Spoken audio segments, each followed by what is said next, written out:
ನಮಸ್ಕಾರ, good morning. ಇದು news at 10. ನಿಮ್ಮ ಜೊತೆ ನಾನು ಹರೀಶ್ ನಾಗರಾಜು. ರಾಜಕಾರಣದಲ್ಲಿ ಹಲವಾರು ಬೆಳವಣಿಗೆಗಳು ನಡೀತಾ ಇದೆ. ಮೊದಲ ಬ್ರೇಕಿಂಗ್ ನ್ಯೂಸ್, ಸಿದ್ದರಾಮಯ್ಯನವರಿಗೆ ಸಡ್ಡು ಹೊಡೆದ್ರ ಸಿಎಂ ಇಬ್ರಾಹಿಂ ಅನ್ನುವ ಪ್ರಶ್ನೆ. ಯಾಕೆ ಸಿದ್ದರಾಮಯ್ಯನವರ ಎದುರಾಳಿಗಳಿಗೆ ಸಿಎಂ ಇಬ್ರಾಹಿಂ ಅಸ್ತ್ರ ಆಗ್ತಿದ್ದಾರೆ? ಕೈ ಬಂಡಾಯ ನಾಯಕರು, ಪಕ್ಷ ಬಿಟ್ಟವರೇ ಈಗ ಟಾರ್ಗೆಟ್. Breaking news.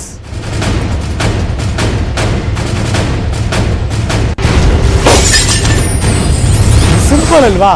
ಗಾದೆ ಮಾತು ಅದೇ, ಶತ್ರು ನಮಗೆ ಮಿತ್ರ ಅಂತ. ಸಿದ್ದರಾಮಯ್ಯನವರ ವಿರುದ್ಧ ಸಮರ ಸಾರ್ತಿದ್ದಾರೆ. ಆ ಮುಖಂಡರ ಜೊತೆ ಸಭೆ ಮಾಡ್ತಿದ್ದಾರೆ ಇವರು. ಇವತ್ತು ಸಿದ್ದರಾಮಯ್ಯನವರ ತವರಲ್ಲಿ ಸಿಎಂ ಇಬ್ರಾಹಿಂ ರಣಕಹಳೆ ಊದುತ್ತಿದ್ದಾರೆ. ಮೈಸೂರಲ್ಲಿ ಅಲ್ಪಸಂಖ್ಯಾತ ಮುಖಂಡರ ಜೊತೆ ಮೀಟಿಂಗ್ ಇಟ್ಕೊಂಡಿದ್ದಾರೆ. ಸಿದ್ದರಾಮಯ್ಯನವರ ವಿರೋಧಿಗಳು ಅಸಮಾಧಾನಿತ ಅಲ್ಪಸಂಖ್ಯಾತರ ಜೊತೆ ಸಭೆ ಮಾಡ್ತಿದ್ದಾರೆ. ಈಗಾಗಲೇ ರಾಜ್ಯ ಸುತ್ತ ಹಾಕ್ತಾ ಇದ್ದಾರೆ ಸಿದ್ದರಾಮಯ್ಯನವರು. ವಿರೋಧಿ ಬಣದವರ ಜೊತೆ ಸಭೆ. ಈಗ ಸಿದ್ದರಾಮಯ್ಯನವರ ತವರು ಕ್ಷೇತ್ರದಲ್ಲಿ ಸಿಎಂ ಇಬ್ರಾಹಿಂ ತಮ್ಮ ವರಸೆ ಶುರು ಮಾಡ್ತಿದ್ದಾರೆ. ಸಿದ್ದರಾಮಯ್ಯನವರ ವಿರುದ್ಧ ಪ್ರಬಲ ಅಲ್ಪಸಂಖ್ಯಾತರು ಒಂದೇ ಧ್ವನಿ ಎತ್ತಾರಾ, ಒಂದಾಗ್ತಾರಾ ಅನ್ನೋದು ಈಗಿರೋ ಪ್ರಶ್ನೆ. ಇತ್ತೀಚೆಗೆ ರೋಷನ್ ಬೇಗ್ ಅವರನ್ನ ಮೀಟ್ ಮಾಡಿದ್ರು. ಸರ್, ಯಾಕೆ ಮೀಟ್ ಮಾಡಿದ್ರಿ ಅಂದರೆ ಇನ್ನು ಸ್ವಲ್ಪ ದಿನ ಹೇಳ್ತೀನಿ, ಇವತ್ತೇನು ಮೀಟ್ ಮಾಡಿದ್ದೀವಿ ಅಂತ ಕೂಡ ಹೇಳಿದ್ದಾರೆ. SR ಪಾಟೀಲ್ ಜೊತೆ ಕೂಡ ಮೀಟಿಂಗ್ ಮಾಡಿದ್ರು. ಸಿದ್ದರಾಮಯ್ಯನವರ ತವರು ಜಿಲ್ಲೆಯಲ್ಲಿ ವಿರೋಧಿಗಳನ್ನು ಒಗ್ಗೂಡಿಸೋದಕ್ಕೆ ಏನಾದರೂ ಈ ಯೋಜನೆ ಹಾಕ್ತಿದ್ದಾರಾ? ಇದೊಂದು ರಾಜಕೀಯದ ಸ್ಟ್ರಾಟಜಿನ? ಮುಂಬರುವಂಥ ವಿಧಾನಸಭೆ ಚುನಾವಣೆಯ ದೃಷ್ಟಿಯಲ್ಲಿ ಹಲವಾರು ಬೆಳವಣಿಗೆಗಳನ್ನು ನಾವು ಎಕ್ಸ್ಪೆಕ್ಟ್ ಮಾಡ್ಬೋದು. ಅದೇ ನಡೀತಾ ಇರೋದು. ಕಾಂಗ್ರೆಸ್ಗೆ ಗುಡ್ ಬೈ ಹೇಳಿದ್ರು, ಆಚೆಗೆ ಬಂದರು. ಈಗ SR ಪಾಟೀಲ್ ಅವ್ರನ್ನ ಭೇಟಿ ಮಾಡಿದ್ರು, ಇನ್ನೊಂದು ಸರಿ ರೋಷನ್ ಬೇಗ್ ಅವ್ರನ್ನ ಭೇಟಿ ಮಾಡಿದ್ರು, ಇನ್ನೊಂದು ಕಡೆ ಕುಮಾರಸ್ವಾಮಿ ಅವರು ಹೋಗಿ ಬಂದರು. ನಿರ್ಧಾರವನ್ನು ಇಷ್ಟರಲ್ಲೇ ಪ್ರಕಟ ಮಾಡ್ತೀವಿ ಅಂತ 3-4 ದಿವಸ ಮುಂಚೆ ಹೇಳಿದ್ರು. ಇನ್ನೂ ಕೂಡ ಅವರ ನಡೆಯನ್ನು ಕುತೂಹಲವಾಗಿ ಇಟ್ಟಿದ್ದಾರೆ. ಹಲವಾರು ನಾಯಕರನ್ನ ಭೇಟಿ ಮಾಡ್ತಿದ್ದಾರೆ. ಇದು ಬಹಳ ಮಹತ್ತರವಾದಂಥ ಬೆಳವಣಿಗೆ ಪಡ್ಕೋತಾ ಇದೆ. ಈ ಎಲ್ಲ ಬೆಳವಣಿಗೆಗೆ ಸಂಬಂಧಪಟ್ಟ ಹಾಗೆ ನನ್ನ ಸಹೋದ್ಯೋಗಿ political bureau chief Chidananda Patel live join ಆಗ್ತಿದ್ದಾರೆ. ಗುಡ್ ಮಾರ್ನಿಂಗ್ ಪಟೇಲ್ ರೇ. ಸಿಎಂ ಇಬ್ರಾಹಿಂ ಅವರು ತುಂಬ ದಾಪುಗಾಲ ಇಡ್ತಾ ಇದ್ದಾರೆ. ಏನೋ ನಡೀತಾ ಇದೆ, ಒಂದು ಸ್ಪಾರ್ಕ್ ಕ್ರಿಯೇಟ್ ಆಗ್ತಾ ಇದೆ. ಏನು ಇಂಟೆನ್ಷನ್ನು? ಯಾರಿಗೆ ಮೆಸೇಜ್ ಕೊಡ್ತಿದ್ದಾರೆ? ಯಾವ ಕಡೆ ಅವರ ರಾಜಕೀಯದ ನಡೆ? Good morning Harish Nagaraj. ಈಗಾಗಲೇ ವಿಪಕ್ಷ ಸ್ಥಾನ ಕೈತಪ್ಪಿದ್ರ ಹಿನ್ನೆಲೆಯಲ್ಲಿ ಖುದ್ದು ಹೋಗಿರುವಂತಹ ಸಿಎಂ ಇಬ್ರಾಹಿಂನವರು ಈಗಾಗಲೇ ಒಂದು ಕಾಲನ್ನ ಕಾಂಗ್ರೆಸ್ ಪಕ್ಷದಿಂದ ಹೊರಗಿಟ್ಟಿರುವಂಥದ್ದು. ಮತ್ತೊಂದು ಕಡೆ ಈಗಾಗಲೇ ತೃಣಮೂಲ ಕಾಂಗ್ರೆಸ್ನ ಎಲ್ಲೊಂದು ಕಡೆ ರಾಜಕೀಯ ಮೇಲ್ಗೈಗೆ ಈಗಾಗಲೇ ಉಸ್ತುವಾರಿ ವಹಿಸಿಕೊಂಡಿರ್ತಕ್ಕಂಥ ಚುನಾವಣಾ ರಾಜಕೀಯ ಚಾಣಕ್ಯ ಅಂತ ಕರೆಸಿಕೊಳ್ತಕ್ಕಂಥ ಪ್ರಶಾಂತ್ ಕಿಶೋರ್ ಕೂಡ ಸಿಎಂ ಇಬ್ರಾಹಿಂನವ್ರನ್ನ TMC ಪಕ್ಷಕ್ಕೆ ಆಹ್ವಾನವನ್ನು ನೀಡುವಂಥದ್ದು. ಮತ್ತೊಂದು ಕಡೆ SP ಕಡೆ ಒಂದಷ್ಟು ಒಲವನ್ನು ಕೂಡ ಹೊಂದಿರುವಂಥದ್ದು. ಆದರೆ ಕರ್ನಾಟಕ ರಾಜ್ಯದಲ್ಲಿ JDS ಅತಿ ದೊಡ್ಡ ಪ್ರಾದೇಶಿಕ ಪಕ್ಷವಾಗಿ ಬೆಳೆದಿರುವಂಥದ್ದು. ಇಲ್ಲಿ JDSಗೆ ನೆಲೆ ಇರತಕ್ಕಂಥದ್ದು. ಇನ್ನು ಉಳಿದ ಪಕ್ಷಗಳು ಯಾವುದೇನೇ ಇಲ್ಲ. ಹಾಗಾಗಿ ಸಿಎಂ ಇಬ್ರಾಹಿಂ ಆರಂಭದಲ್ಲಿ ಎಲ್ಲ ಒಂದು ಕಡೆ TMC SP ಎಂಬ ಹೆಸರು ಹೇಳಿದ್ರು ಕೂಡ JDSಗೆ ಸೇರೋದು ಬಹುತೇಕ ಖಚಿತ ಅಂತ ಹೇಳಲಾಗ್ತಿದೆ. ಹಾಗಾಗಿ JDSಗೆ ಸೇರುವ ಮುನ್ನ ತಮ್ಮದೇ ಆದ ಒಂದು ವೇದಿಕೆಯನ್ನು ಸೃಷ್ಟಿ ಮಾಡಬೇಕು. ತಾವು JDSಗೆ ಹೋದರೂ ಎಷ್ಟು ಶಕ್ತಿದಾಯಕ ಮತ್ತು JDSನಿಂದ ಏನೆಲ್ಲ ಅವಕಾಶಗಳನ್ನ ಗಿಟ್ಟಿಸಿಕೊಳ್ಬೇಕು, ಏನೆಲ್ಲ ಸ್ಥಾನವನ್ನು ಗಿಟ್ಟಿಸಿಕೊಳ್ಬೇಕು, ಅದಕ್ಕೆ ಈಗಾಗಲೇ ಪೂರ್ವ ಸಿದ್ಧತೆ ಮತ್ತು ತಯಾರಿ ನಡೆತಿರುವಂಥದ್ದು. ಅಲ್ಲದೆ ಇಲ್ಲೊಂದು ಕಡೆ ಕಾಂಗ್ರೆಸ್ ಪಕ್ಷದಲ್ಲಿ ಸಿದ್ದರಾಮಯ್ಯ ಮತ್ತು ಕಾಂಗ್ರೆಸ್ ವಿರುದ್ಧ ಇದೀಗ ಎಲ್ಲೊಂದು ಕಡೆ ಸಿಡಿದೆದ್ದಿರ್ತಕ್ಕಂಥ ಸಿಎಂ ಇಬ್ರಾಹಿಂ ಅವರು ಸಿದ್ದರಾಮಯ್ಯ ವಿರುದ್ಧ ಈಗಾಗಲೇ ಅಲ್ಪಸಂಖ್ಯಾತ ನಾಯಕರುಗಳನ್ನ ಮತ್ತು ಕಾಂಗ್ರೆಸ್ ವಿರುದ್ಧ ಅಲ್ಪಸಂಖ್ಯಾತ ನಾಯಕರುಗಳನ್ನ ಒಗ್ಗೂಡಿಸುವ ಪ್ರಯತ್ನಕ್ಕೆ ಕೈ ಹಾಕಿರುವಂಥದ್ದು. ಇದರ ಭಾಗವಾಗಿ ಕಳೆದ ಕೆಲ ದಿನಗಳಿಂದಷ್ಟೇ ಸಿದ್ದರಾಮಯ್ಯ ಕಾರಣಕ್ಕಾಗಿ ಸಿದ್ದರಾಮಯ್ಯ ಮತ್ತು ದಿನೇಶ್ ಗುಂಡೂರು ಹಾಗೂ KC ವೇಣುಗೋಪಾಲ್ ವಿರುದ್ಧ ಹರಿಹಾಯ್ದ ಕಾರಣಕ್ಕಾಗಿ ಪಕ್ಷದಿಂದ ಉಚ್ಚಾಟನೆಗೊಂಡಿದ್ದು ಇದೀಗ ಯಾವುದೇ ಪಕ್ಷದಲ್ಲಿ ಇಲ್ಲದೆ ತಟಸ್ಥವಾಗಿರ್ತಕ್ಕಂಥ ರೋಷನ್ ಬೇಗ್ ಅವರು ತಮ್ಮ ನಿವಾಸದಲ್ಲಿ ಕರೆಸಿ ಮಾತುಕತೆ ನಡೆಸಿರುವಂಥದ್ದು. ಇದರ ಬೆನ್ನಲ್ಲೇ ಇವತ್ತು ಮಧ್ಯಾಹ್ನ ಮೈಸೂರಿಗೆ ತೆರಳುತ್ತಿರ್ತಕ್ಕಂಥ ಸಿಎಂ ಇಬ್ರಾಹಿಂ ಅವರು ಸಿದ್ದರಾಮಯ್ಯನವರ ತವರು ಜಿಲ್ಲೆಯಲ್ಲಿ ಸಿದ್ದರಾಮಯ್ಯ ವಿರುದ್ಧ ಇವತ್ತು ಗುಡುಗಲಿಕ್ಕೆ ತೀರ್ಮಾನವನ್ನು ತೆಗೆದುಕೊಂಡಿರುವಂಥದ್ದು. ಮೈಸೂರಿನಲ್ಲಿ ಇರತಕ್ಕಂಥ ಸಿದ್ದರಾಮಯ್ಯ ವಿರೋಧಿ ಮತ್ತು ವಿರುದ್ಧವಾಗಿರ್ತಕ್ಕಂಥ ಅಲ್ಪಸಂಖ್ಯಾತ ನಾಯಕರನ್ನು ಒಗ್ಗೂಡಿಸುವಂಥದ್ದು. ಅಲ್ಲಿ ಮತ್ತು ಅಲ್ಪಸಂಖ್ಯಾತರ ಮುಖಂಡರ ಸಭೆಯನ್ನು ಕರೆದು ನಂತರ ಪತ್ರಿಕಾಗೋಷ್ಠಿಯನ್ನು ಮಾಡ್ತಿದ್ದಾರೆ. JDS ಜೊತೆ ಎಲ್ಲೊಂದು ಕಡೆ ಅಲ್ಪಸಂಖ್ಯಾತ ದೂರ ಹೋಗ್ತಿರುವಂಥದ್ದು, ಎಲ್ಲೊಂದು ಕಡೆ JDS ಮತ್ತು BJP ಒಳಪ್ಪನ್ನ ಮಾಡಿಕೊಂಡಿದೆ ಎಂಬ ಆರೋಪ ಕೇಳಿ ಬಂದಿರುವ ಬೆನ್ನಲ್ಲೇ ಅಲ್ಪಸಂಖ್ಯಾತರು ಕೂಡ ಎಲ್ಲೊಂದು ಕಡೆ JDS ನಿಂದ ದೂರ ಹೋಗ್ತಿರುವಂಥದ್ದು. JDS ಕೂಡ ಇದು ನುಂಗಲಾರದ ಬಿಸಿ ತುಪ್ಪವಾಗಿ ಪರಿಣಮಿಸಿರುವಂಥದ್ದು. ಇದರ ಎಫೆಕ್ಟ್ 2023ರ ವಿಧಾನಸಭಾ ಚುನಾವಣೆ ಮತ್ತು 2024ರ ಲೋಕಸಭಾ ಚುನಾವಣೆಗೆ ಎಫೆಕ್ಟ್ ಆಗಬಾರ್ದೆಂಬ ಕಾರಣಕ್ಕಾಗಿ ಸಿಎಂ ಇಬ್ರಾಹಿಂ ಅಂತ ಬಲಿಷ್ಠ ನಾಯಕರನ್ನ ಕರೆದುಕೊಂಡು ಆ ಮುಖಾಂತರ ಅಲ್ಪಸಂಖ್ಯಾತರನ್ನ JDSಗೆ ತೆಕ್ಕೆಗೆ ಎಳೆದುಕೊಂಡು JDS ಮತಗಳಾಗಿ ಪರಿವರ್ತಿಸುವ ಅನ್ನುವಂಥದ್ದು JDSನ ವರಿಷ್ಠರ ಲೆಕ್ಕಾಚಾರ ಆಗಿರುವಂಥದ್ದು. ಹಾಗಾಗಿ ಸಿಎಂ ಇಬ್ರಾಹಿಂ ಅವರನ್ನ ಮುಂದೆ ಬಿಟ್ಟು ಇದೀಗ ಸಿದ್ದರಾಮಯ್ಯ ಮತ್ತು ಕಾಂಗ್ರೆಸ್ ವಿರುದ್ಧ ಎಲ್ಲ ಒಂದು ಕಡೆ ವಾಗ್ದಾಳಿ ನಡೆಸಲಿಕ್ಕೆ ಮತ್ತು ಅಲ್ಲಿರ್ತಕ್ಕಂಥ ಅಸಮಾಧಾನಿತ ಅಲ್ಪಸಂಖ್ಯಾತನ JDSಗೆ ಸೆಳೆಯೋಕ್ಕಾಗಿ ಇದೀಗ ಸಿಎಂ ಇಬ್ರಾಹಿಂ ಅಸ್ತ್ರವನ್ನ ದಳಪತಿಗಳು ಪ್ರಯೋಗ ಮಾಡ್ತಿರುವಂಥದ್ದು. ಇದರ ಭಾಗವಾಗಿ ಸಿಎಂ ಇಬ್ರಾಹಿಂ ಅವರು ರಾಜ್ಯಾದ್ಯಂತ ಇದೀಗ ಸಿದ್ದರಾಮಯ್ಯ ವಿರೋಧಿ ಬಣ ಮತ್ತು ಕಾಂಗ್ರೆಸ್ನ ವಿರೋಧಿಗಳನ್ನ ಒಗ್ಗೂಡಿಸಲು ತಯಾರಿ ನಡೆಸಿರುವಂಥದ್ದು. ಹಾಗಾಗಿ ಇವತ್ತು ಸಿದ್ದರಾಮಯ್ಯ ತವರು ಜಿಲ್ಲೆಯಲ್ಲಿ ಸಿದ್ದರಾಮಯ್ಯ ವಿರುದ್ಧ ರಣಕಳೆಯನ್ನು ಮೊಳಗಿಸಿದ್ದಾರೆ ಮತ್ತು ಇವತ್ತು ಅಲ್ಪಸಂಖ್ಯಾತ ಮುಖಂಡರು ಮತ್ತು ಕೆಲವು ಮೌಲ್ಯಗಳ ಸಭೆಯನ್ನು ಕೂಡ ಮಧ್ಯಾಹ್ನ ಕರೆದಿರುವಂಥದ್ದು. ಸಭೆಯ ನಂತರ ಸಿದ್ದರಾಮಯ್ಯ ವಿರುದ್ಧ ಮತ್ತೆ ಸಿಎಂ ಇಬ್ರಾಹಿಂ ಅವರು ವಾಗ್ದಾಳಿ ನಡೆಸಲಿದ್ದಾರೆ. ಆ ಮುಖಾಂತರ ಎಲ್ಲ ಒಂದು ಕಡೆ ಇದು ಸಿದ್ದು ಮತ್ತು ಕಾಂಗ್ರೆಸ್ ವಿರುದ್ಧ ಸಿಎಂ ಇಬ್ರಾಹಿಂ ಅಸ್ತ್ರ ಇದೀಗ ಪ್ರಯೋಗವಾಗ್ತಿದೆ ಅಂತ ಹೇಳ್ಬೋದು. Harish Nagaraj, thank you so much Chidananda Patel ಈ ಕ್ಷಣದ ಮಾಹಿತಿಯನ್ನು ಅಪ್ಡೇಟ್ ಮಾಡೋದಕ್ಕೆ. JDS ನಿಂದ ಔಟ್, ಕಾಂಗ್ರೆಸ್ ಪಕ್ಷಕ್ಕೆ ಇನ್, ಇದು ಫಿಕ್ಸ್ ಆಗ್ತಿದೆಯಾ ಅನ್ನೋ ಪ್ರಶ್ನೆ. ಉಚ್ಚಾಟನೆ ಆಗಿರೋ 88 ಕಾಂಗ್ರೆಸ್ನತ್ತ ಈಗ ದೃಷ್ಟಿ. ಉಚ್ಚಾಟನೆ ಬೆನ್ನಲ್ಲೇ DKಶಿ ಜೊತೆ ಶಿವರಾಮೇಗೌಡರು ಮಾತಾಡ್ತಿದ್ದಾರೆ. Breaking news.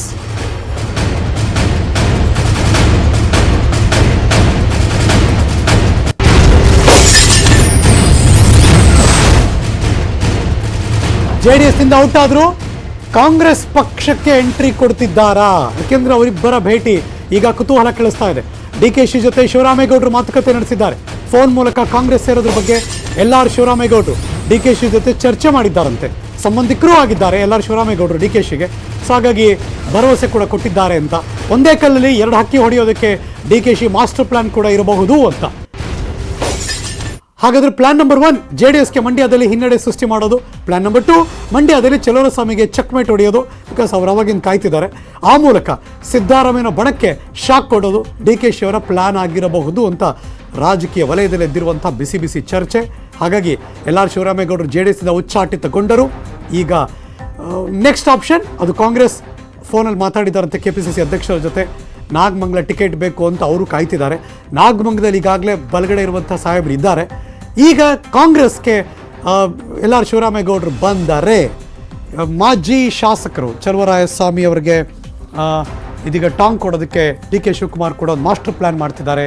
ಒಂದೇ ಕಲ್ಲಲ್ಲಿ 2 ಹಕ್ಕಿ ಹೊಡೆಯೋದು, JDSಗೆ ಹಿನ್ನಡೆ ಮಾಡೋದು, ಚಲುವರಾಯಸ್ವಾಮಿಗೆ ಏನು ಅಂತ ಪ್ರೂವ್ ಮಾಡೋದು, ಸಿದ್ದರಾಮಯ್ಯನವರ ಬಣಕ್ಕೆ ತಾವೇ ಸ್ಟ್ರಾಂಗ್ ಅಂತ ತೋರಿಸ್ಕೊಡೋದು. ಇದೆಲ್ಲವೂ ಕೂಡ ರಾಜಕೀಯದ ಸ್ಟ್ರಾಟಜಿಗಳು ಪ್ಲೇ ಆಗ್ತಾ ಇದೆ ಅಂತ ಈಗ ಮಾತುಕತೆ.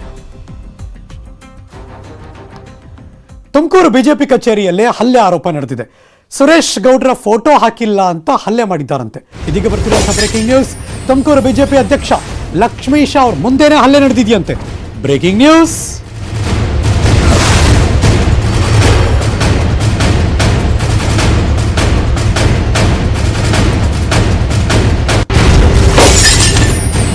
ಮಾಜಿ ಶಾಸಕ ಸುರೇಶ್ ಗೌಡ್ರ ಬೆಂಬಲಿಗರು ಹಲ್ಲೆ ಮಾಡಿದ್ದಾರೆ ಎನ್ನುವ ಆರೋಪ. ಸಾಮಾಜಿಕ ಜಾಲತಾಣ ಸಂಚಾಲಕ ವಿನಯ್ ಅದ್ವೈತ್ ಮೇಲೆ ಹಲ್ಲೆ ನಡೆದಿದೆಯಂತೆ. ಸುರೇಶ್ ಗೌಡ್ರ ಪರ ಪ್ರಚಾರ ಮಾಡ್ತಿಲ್ಲ ಅಂತ ಹಲ್ಲೆ ಮಾಡಿದ್ದಾರಂತೆ. ವಿನಯ್ ಅದ್ವೈತ್ ಮೇಲೆ ಹಲ್ಲೆ ಮಾಡಿದ್ರಂತೆ ಕಾಂತರಾಜು ಅನ್ನೋರು. ಕಾಂತರಾಜ್ ಯಾರಪ್ಪ ಅಂದರೆ ಮಾಜಿ ಶಾಸಕ ಸುರೇಶ್ ಗೌಡ್ರ ಬೆಂಬಲಿಗ. ಬಿಜೆಪಿ ಕಚೇರಿಯಲ್ಲಿ ಮಾಸಿಕ ಕಾರ್ಯಕಾರಿಣಿಯಲ್ಲೇ ಈ ಘಟನೆ ನಡೆದಿದೆ ಅಂತ. ಕಾಂತರಾಜ್ ವಿರುದ್ಧ ಹೊಸ ಬಡಾವಣೆಯಲ್ಲಿ ಈಗ ಕಂಪ್ಲೇಂಟ್ ಕೂಡ ಆಗಿದೆ. ಇದು ತುಮಕೂರ ಬಿಜೆಪಿ ಕಚೇರಿಯಲ್ಲಿ ಆಗಿರುವಂತಹ ಬೆಳವಣಿಗೆ. ಅಲ್ಲಿ ಹಲ್ಲೆ ಆಗಿದೆ ಬೆಂಬಲಿಗರಿಂದ ಅನ್ನೋ ಆರೋಪ. ಸಾಮಾಜಿಕ ಜಾಲತಾಣದಲ್ಲಿ ಸಂಚಾಲಕ ವಿನಯ್ ಅದ್ವೈತ್ ಮೇಲೆ ಹಲ್ಲೆ ಆಗಿದೆಯಂತೆ. 3 ಜನರು ತೋರಿಸ್ತಾ ಇದ್ದೀವಿ. ಕಾಂತರಾಜು ಮೇಲೆ ಆರೋಪ, ಮಧ್ಯ ಹಲ್ಲೆಗೊಳಗಾದ ವಿನಯ್, ಬಲಭಾಗದಲ್ಲಿ ಮಾಜಿ ಶಾಸಕರಿದ್ದಾರೆ ಸುರೇಶ್ ಗೌಡರು, ಅವಾಗವಾಗ ಸುದ್ದಿಯಲ್ಲಿ ಇದ್ದೇ ಇರ್ತಾರೆ. ಈಗಿರೋ ಆರೋಪ ಏನಪ್ಪ ಅಂದರೆ ವಿನಯ್ ಅದ್ವೈತ್ ಮಧ್ಯ ಇದನ್ನಲ್ಲ ಆತನ ಮೇಲೆ ಹಲ್ಲೆ ಮಾಡಿರೋದು ಎಡಗಡೆ ಇದನ್ನಲ್ಲ ಸುರೇಶ್ ಕಾಂತರಾಜು ಅಂತ ಅನ್ನೋ ಆರೋಪ. ಕಾಂತರಾಜು ಯಾರಪ್ಪ ಅಂದರೆ ಬಲಭಾಗದಿರೋ ಮಾಜಿ ಶಾಸಕ ಸುರೇಶ್ ಗೌಡ್ರ ಬೆಂಬಲಿಗ ಅಂತ. ಸೊ ಹಾಗಾಗಿ ಬಿಜೆಪಿ ಕಚೇರಿಯಲ್ಲಿ ನಡೆದ ಮಾಸಿಕ ಕಾರ್ಯಕಾರಿಣಿ ಅಂದರೆ ತಿಂಗಳಿಗೊಂದ್ಸಲ ನಡೆಯೋ ಕಾರ್ಯಕಾರಿಣಿಯಲ್ಲಿ ಈ ಘಟನೆ ನಡೆದಿದೆ ಅನ್ನೋ ಆರೋಪ. ಹಾಗಾಗಿ ಕಂಪ್ಲೇಂಟ್ ಆಗಿದೆ. ಕಂಪ್ಲೇಂಟ್ ಕಾಪಿ ತೋರಿಸ್ತಾ ಇದ್ದೀವಿ ಎಕ್ಸ್ಕ್ಲೂಸಿವ್ ಆನ್ ನ್ಯೂಸ್ 18.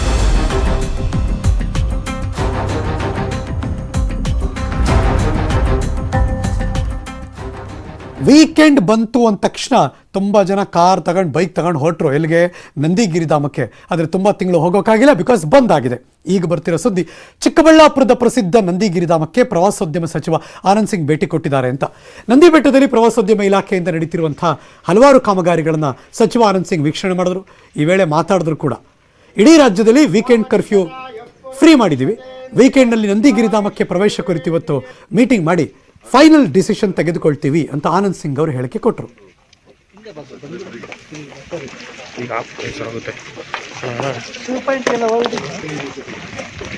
ಇಲ್ಲ, ಈಗ ಜಿಲ್ಲಾಧಿಕಾರಿಗಳು ಬರಬೇಕಾಗಿತ್ತು. ಯಾಕಂದರೆ ಅದೇ ಕಾರಣಕ್ಕಾಗಿ ಜಿಲ್ಲಾಧಿಕಾರಿಗಳಿಗೆ ಕರೆದಿದೆ.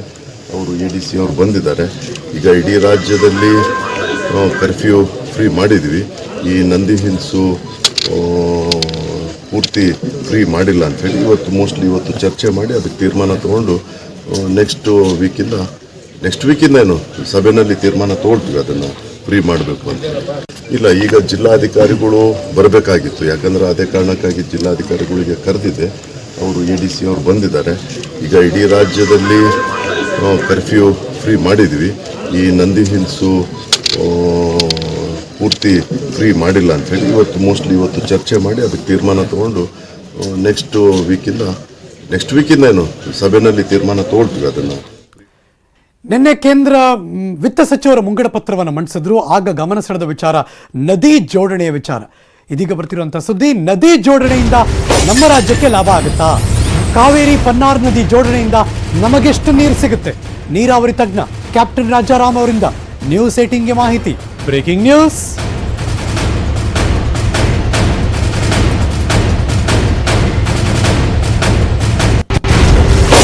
ವಿತ್ತ ಸಚಿವರು ನಿರ್ಮಲಾ ಸೀತಾರಾಮನ್ ಅವರು ನಿನ್ನೆ ಪ್ರಸ್ತಾಪ ಮಾಡಬೇಕಾದ್ರೆ ಬಜೆಟ್ ಅಲ್ಲಿ ಇದನ್ನು ಘೋಷಣೆ ಮಾಡಿದ್ರು. ಜೊತೆಗೆ ಅಂದ್ರು ರಾಜ್ಯದ ಒಪ್ಪಿಗೆ ತೆಗೆದುಕೊಂಡು, ವಿಶ್ವಾಸಕ್ಕೆ ತೆಗೆದುಕೊಂಡು ಮುಂದುವರಿತೀವಿ ಅಂತ ಕೂಡ ಮೆನ್ಷನ್ ಮಾಡಿದ್ದಾರೆ, ಇಲ್ಲ ಅಂತಲ್ಲ. ಬಟ್ ಎನಿವೆ, ಈ ನದಿ ಜೋಡಣೆಯಿಂದ ಹೆಚ್ಚಿನ ಲಾಭ ಇಲ್ಲ.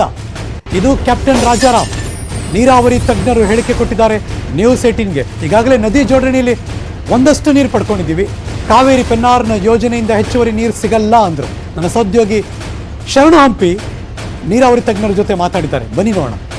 ಕೇಂದ್ರ ಸರ್ಕಾರ ಈ ಬಾರಿ ಕಾವೇರಿ ಪೆನ್ನಾರ್ ನದಿ ಜೋಡಣೆಗೆ ಗ್ರೀನ್ ಸಿಗ್ನಲ್ ನೀಡಿದೆ. ಸರ್, ಮೊದಲನೇದಾಗಿ ನದಿ ಜೋಡಣೆ ಆಗೋದ್ರಿಂದ ನಮ್ಮ ಕರ್ನಾಟಕಕ್ಕೆ ಯಾವ ರೀತಿ ಲಾಭಗಳಾಗುತ್ತೆ ಸರ್? ಈಗೇನು ನದಿ ಜೋಡಣೆ ಮಾಡಿದ್ದಾರೆ ಅಥವಾ ಮಾಡಬೇಕು ಅಂತ ಯೋಚನೆ ಮಾಡ್ತಾ ಇದ್ದಾರೆ, ಅದರಿಂದ ಈಗಾಗಲೇ ಸ್ವಲ್ಪ ಲಾಭ ಕರ್ನಾಟಕಕ್ಕೆ ಬಂದಿದೆ. ಕೃಷ್ಣಾ ನದಿಗೆ ಗೋದಾವರಿಯಿಂದ 80 TMC ನೀರು ಬಚಾವತ್ ಅವಾರ್ಡಲ್ಲಿ ಬಂದಿದೆ. ಅದರಲ್ಲಿ ನಮ್ಮ ರಾಜ್ಯಕ್ಕೆ 22 TMC ನೀರು ಸಿಕ್ಕಿದೆ. ಇನ್ನು ಹೊಸದು ಈಗೇನು ಒಂದು ಪ್ರಸ್ತಾಪನೆ ಮಾಡ್ತಾ ಇದ್ದಾರೆ ಕೇಂದ್ರ ಸರ್ಕಾರ, ಪೆನ್ನಾರ್ ಮತ್ತು ಕಾವೇರಿ ಲಿಂಕು, ಅದರಲ್ಲಿ ನಮ್ಮ ರಾಜ್ಯಕ್ಕೆ ಬಹುಶಃ ಏನು ನೀರು ಸಿಗೋಲ್ಲ.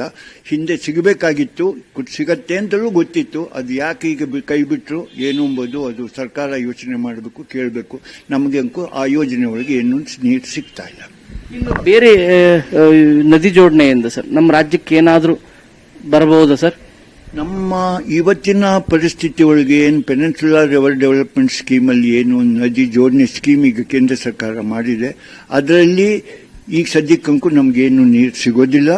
ಮೊದಲು ಸಿಗ್ತಾ ಇತ್ತು, ಈಗ ಸಿಗ್ತಾ ಇಲ್ಲ. ಯಾಕೆ ಎಂಬುದನ್ನು ನಾವು ವಿಚಾರ ಮಾಡಬೇಕು. ಅದನ್ನು ಬಿಟ್ಟರೆ ಬೇರೆ ಇನ್ಯಾವ ನದಿ ಜೋಡಣೆಯಿಂದಲೂ ನಮ್ಗೆ ಸಿಗಲ್ಲ. ನಮ್ದು ಏನಿದ್ರು ನಮ್ದು ವೆಸ್ಟ್ ಫ್ಲೋಯಿಂಗ್ ರಿವರ್ನ ನಾವೇನೋ ಈಸ್ಟ್ಗೆ ತಿರುಗಿಸ್ಕೊಂಡು ಜೋಡಣೆ ಮಾಡಿಕೊಂಡ್ರೆ ನಮಗೆ ಅನುಕೂಲ ಆಗತ್ತೆ. ಅದು ಮುಂದಿನ ದಿನಗಳಲ್ಲಿ ನಮ್ಗೆ ಆ ನೀರು ಬಿಟ್ಟರೆ ಬೇರೆ ಇಲ್ಲ. ನಾವು ಉಳಿದು ಡೆವಲಪ್ ಆಗಬೇಕಾದ್ರೆ ಆ ನೀರಿಗೋಸ್ಕರನೇ ನಾವು ಪ್ರಯತ್ನ ಪಡಬೇಕು. ಕೃಷ್ಣಾದಿಂದ ಸರ್ ಈಗಾಗಲೇ 173 TMC ಬರ್ತಾ ಇದೆ. ಹೆಚ್ಚುವರಿಯಾಗಿ ಬರ್ಲಿಕ್ಕೆ ಏನಾದರೂ ಸಾಧ್ಯತೆ ಇದೆಯಾ? ಅದರಲ್ಲಿ ಈಗ ಸದ್ಯಕ್ಕಿಲ್ಲ. ಕೃಷ್ಣಾ ಟ್ರಿಬ್ಯುನಲ್ 2ನೇ ಟ್ರಿಬ್ಯುನಲ್ ಅವರೇ ಹೇಳ್ಬಿಟ್ಟಿದ್ರೆ 2050 ತರುವಾಯ ಮತ್ತೆ ಯಾವುದಾದ್ರೂ ಟ್ರಿಬ್ಯುನಲ್ ಕಾನ್ಸ್ಟಿಟ್ಯೂಟ್ ಮಾಡಿದರೆ ಅವರು ಅವತ್ತಿನ ಅಂಕಿಅಂಶಗಳ ಪ್ರಕಾರ ಏನಾದರೂ ಹೆಚ್ಚಿಗೆ ನೀರಿದ್ರೆ ಅದನ್ನು ಹಂಚಬಹುದು. ಬಟ್ ಈಗ ಸದ್ಯಕ್ಕಂತೂ 2050 ಯಾರು ಏನು ಕೇಳಕ್ಕಾಗೋದಿಲ್ಲ. ಇರೋ ನೀರನ್ನೇ ಹಂಚಿಕೊಂಡು ಉಪಯೋಗಿಸ್ಕೋಬೇಕು. ಈ ನದಿ ಜೋಡಣೆಯಿಂದ ನಿಜವಾಗ್ಲೂ ಕೂಡ ಎಷ್ಟು ಲಾಭ ಆಗುತ್ತೆ, ಎಷ್ಟು % ನಷ್ಟ ಆಗುತ್ತೆ ಅಂತ ಹೇಳ್ತೀರಿ? ನೋಡಿ, ನದಿ ಜೋಡಣೆಯಿಂದ ಹಲವಾರು ಉಪಯೋಗಗಳಿವೆ. ಬಹಳಷ್ಟು ಅಡಿಷನಲ್ ಏರಿಯಾಗೆ ನೀರು ಕೊಡ್ಬೋದು, ಬೇಸಾಯ ಜಾಸ್ತಿ ಆಗ್ಬೋದು, ವಿದ್ಯುತ್ ಶಕ್ತಿ ಉತ್ಪತ್ತಿ ಆಗುತ್ತೆ, ಕುಡಿಯೋ ನೀರಿಗೆ ಸಮಸ್ಯೆ ಎಲ್ಲ ದೂರ ಆಗುತ್ತೆ. ಆಮೇಲೆ ಇದು ಗ್ರೌಂಡ್ ವಾಟರ್ ಭಾಳ ಮೇಲಕ್ಕೆ ಬರುತ್ತೆ. ಆಮೇಲೆ ನ್ಯಾವಿಗೇಷನ್ ಕೆಲವು ಕಡೆ ಮಾಡ್ಬೋದು, ಟ್ರಾನ್ಸ್ಪೋರ್ಟೇಷನ್ ಅನುಕೂಲ ಆಗುತ್ತೆ, ಟೂರಿಸಂ ಇಂಪ್ರೂವ್ ಆಗುತ್ತೆ. ಇವೆಲ್ಲವೂ ಪ್ಲಸ್ ಪಾಯಿಂಟ್. ನದಿ ಜೋಡಣೆಯಿಂದ ಅಂದ್ರೆ ನೀವು ಹೇಳೋ ಪ್ರಕಾರ ಕರ್ನಾಟಕಕ್ಕೆ ಇನ್ನೇನು ಹೆಚ್ಚು ಲಾಭ ಏನು ಇಲ್ಲ ಅಂತನ ಸರ್? ನದಿ ಜೋಡಣೆಯಿಂದ ನಮ್ಗೆ ಇದಕ್ಕೇನಾದ್ರೂ ಇನ್ನೂ 100-150 ಎಷ್ಟು ಕೊಡ್ತಾರೆ ಎಂಬುದನ್ನು ಮೊದಲು ಖಾತ್ರಿ ಮಾಡ್ಕೋಬೇಕು. ಖಾತ್ರಿ ಮಾಡಿದ ಮೇಲೆ ಆ ಯೋಜನೆಗೆ ನಾವು ಅನುಮತಿ ಕೊಡಬೇಕು. ಇಲ್ಲವಾದ್ರೆ ನಾವು ಕೊಡಲೇ. ಯಾಕಂದ್ರೆ ಇವತ್ತು water is A state subject. ಯಾವ ರಾಜ್ಯ ಸರ್ಕಾರನೇ, ಕೇಂದ್ರ ಸರ್ಕಾರನೇ ಹೇಳ್ಬಿಟ್ಟಿದೆ ಬಜೆಟ್ ಅಲ್ಲಿ, ಆ ರಾಜ್ಯಗಳು ಒಪ್ಪಿದ್ರೇನೆ ಇದಕ್ಕೇನಾದ್ರೂ ಮುಕ್ತಿ ಅಂತಂದು. ಅದನ್ನು ಮುಕ್ತಿ ಕೊಡಬೇಕಾದ್ರೆ ನಾವು ಮೊದಲು ನಮ್ಮ ಭಾಗ ಏನು ಮೊದಲು ಕೊಟ್ಟಿದ್ರಿ, ಯಾಕೆ ತೆಗೆದ್ರಿ, ಅದಕ್ಕೆ ನಾವು ಎಕ್ಸ್ಪ್ಲನೇಷನ್ ಕೊಡಿ. ಯಾಕೆಂದ್ರೆ Krishna basin, Pennar basin, and Kaveri basin deficit basin. ನಮ್ಮ ರಾಜ್ಯದಲ್ಲಿ 3 ಬೇಸಿನ್ ಹರಿದು ಹೋಗುತ್ತೆ.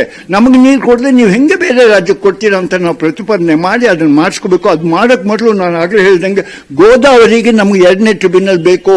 ಆ ನೀರು ಹಂಚಿದ ಮೇಲೆ ಎಕ್ಸೆಸ್ ವಾಟರ್ ಗೋದಾವರಿಯಲ್ಲಿ ಇದೆಯಾ ಇಲ್ಲ ಅಂಬೋದನ್ನು ನೀವು ಯೋಚನೆ ಮಾಡಬೇಕು ಅಂತಲೂ ನಾವು ಅಡ್ಡ ಹಾಕಬೇಕು. ಮಾಡಿ ಇಲ್ಲ ಸಂಧಾನದ ಮೂಲಕ ಆದರೂ ಮಾಡಬೇಕು, ಇಲ್ಲ ಕೋರ್ಟು, ಸುಪ್ರೀಂ ಕೋರ್ಟು, ಹೈಕೋರ್ಟು ಎಲ್ಲೋ ಹೋಗಿ ನಾವು ಇದಕ್ಕೆ ತಡೆ ತಂದೇ ಮಾಡಬೇಕು. ನಮ್ಮ ಭಾಗ ಆಗದೆ ಇದಕ್ಕೆ ನಾವು ಮುಂದೆ ಹೋಗ್ಲಿಕ್ಕೆ ಬಿಡಲೇ ಕೊಡ್ತು. ಇದು ನೀರಾವರಿ ತಜ್ಞರಾದಂಥ ಕ್ಯಾಪ್ಟನ್ ರಾಜಾರಾವ್ ಅವರ ಮಾತು. ಬೆಂಗಳೂರಿಂದ ಕ್ಯಾಮರಾ ಪರ್ಸನ್ ರಾಯ್ಡು ಜೊತೆ ಶರಣು ಹಂಪಿ, ನ್ಯೂಸ್ 18 ಕನ್ನಡ. ನ್ಯೂಸ್ ಮುಂದುವರಿತೆ. ಒಂದು ಚಿಕ್ಕ ಬ್ರೇಕ್ ಆದ್ಮೇಲೆ ಎಲ್ಲೂ ಹೋಗದೆ ಕಾಯ್ತಾ ಇರಿ.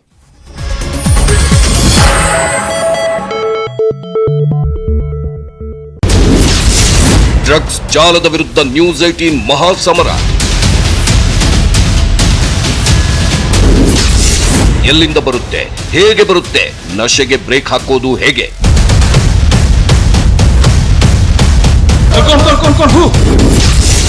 ಡ್ರಗ್ಸ್ ಮುಕ್ತ ಕರ್ನಾಟಕ, ಇದು ನ್ಯೂಸ್ 18 ಮೆಗಾ ಅಭಿಯಾನ.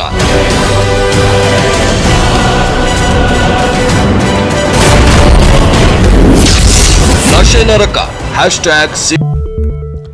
Welcome back. ಡ್ರಗ್ಸ್ ವಿರುದ್ಧ ಮಹಾಸಮರ. ಇದು ಡ್ರಗ್ಸ್ ಮೂಲದ ಬೆನ್ನತ್ತಿದೆ ನ್ಯೂಸ್ 18. ಇದು ನಮ್ಮ ಅಭಿಯಾನ. ಈ ಹೊತ್ತಿನ special hashtag say no to drugs, ನಶೆ ನರಕ.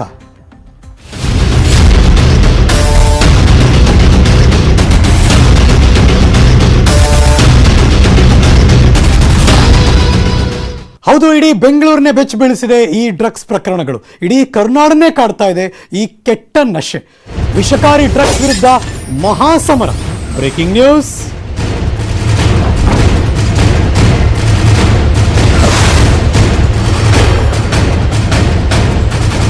ಈ ಡ್ರಗ್ಸ್ ಇಂದ ದೂರ ಇರಿ, ಬೇಡವೇ ಬೇಡ ಡ್ರಗ್ಸ್ ಆವಾಸ. ಡ್ರಗ್ಸ್ ಮೂಲದ ಬೆನ್ನತ್ತಿದೆ ನ್ಯೂಸ್ 18 ಕನ್ನಡ. ನಶೆ ನರಕ.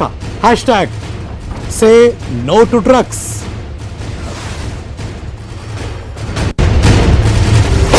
ಸಿಲಿಕಾನ್ ಸಿಟಿ ಬೆಂಗಳೂರಿಗೂ ಮಾದಕ ಲೋಕದ ನಂಟು ಹೆಚ್ಚಾಗ್ತಾ ಇದೆ. ಡ್ರಗ್ಸ್ ಸೇವನೆ, ಸಾಗಾಟ, ಪೆಡ್ಲರ್ಗಳ ಆಕ್ಟಿವ್ ದಿನೇ ದಿನೇ ಹೆಚ್ಚಾಗ್ತಾನೆ ಇದೆ. 3 ಅಂಕಿ ಲೆಕ್ಕದಲ್ಲಿದ್ದಂತಹ ಡ್ರಗ್ಸ್ ಲೋಕ ಈಗ ಸಾವಿರಾರು ಸಂಖ್ಯೆಯಲ್ಲಿ ಹೆಚ್ಚಾಗ್ತಾನೆ ಇದೆ. ಪೊಲೀಸರ ನಿರಂತರ ಪ್ರಯತ್ನಕ್ಕೂ ಕೂಡ ಕ್ಯಾರೆ ಅಂತ ಇಲ್ಲ ಈ ದಂಧೆಕೋರರು. ರಾಜಾರೋಷವಾಗಿ ಡ್ರಗ್ಸ್ ಡೀಲ್ ಮಾಡ್ತಿದ್ದಾರೆ. ಇದ್ರ ಬಗ್ಗೆ ಸ್ಪೆಷಲ್ ರಿಪೋರ್ಟ್ ಇಲ್ಲಿದೆ. ಮಾದಕ ಲೋಕದ ನಶೆಯಲ್ಲಿ ಸಿಲಿಕಾನ್ ಸಿಟಿ. 3 ಅಂಕಿ ಇದ್ದ ಕೇಸ್ಗಳು 4 ಅಂಕಿಗೆ ಜಂಪ್.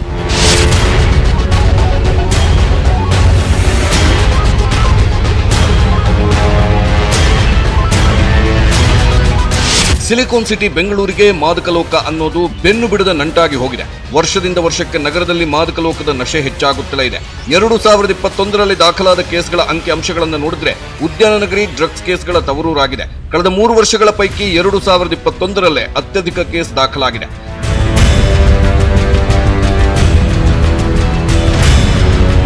ಹಾಗಾದ್ರೆ ಕಳೆದ 3 ವರ್ಷಗಳಲ್ಲಿ ಎಷ್ಟು ಕೇಸ್ ದಾಖಲಾಗಿತ್ತು ಅನ್ನೋ ಅಂಕಿ ಅಂಶಗಳನ್ನ ನೀವೇ ನೋಡಿ.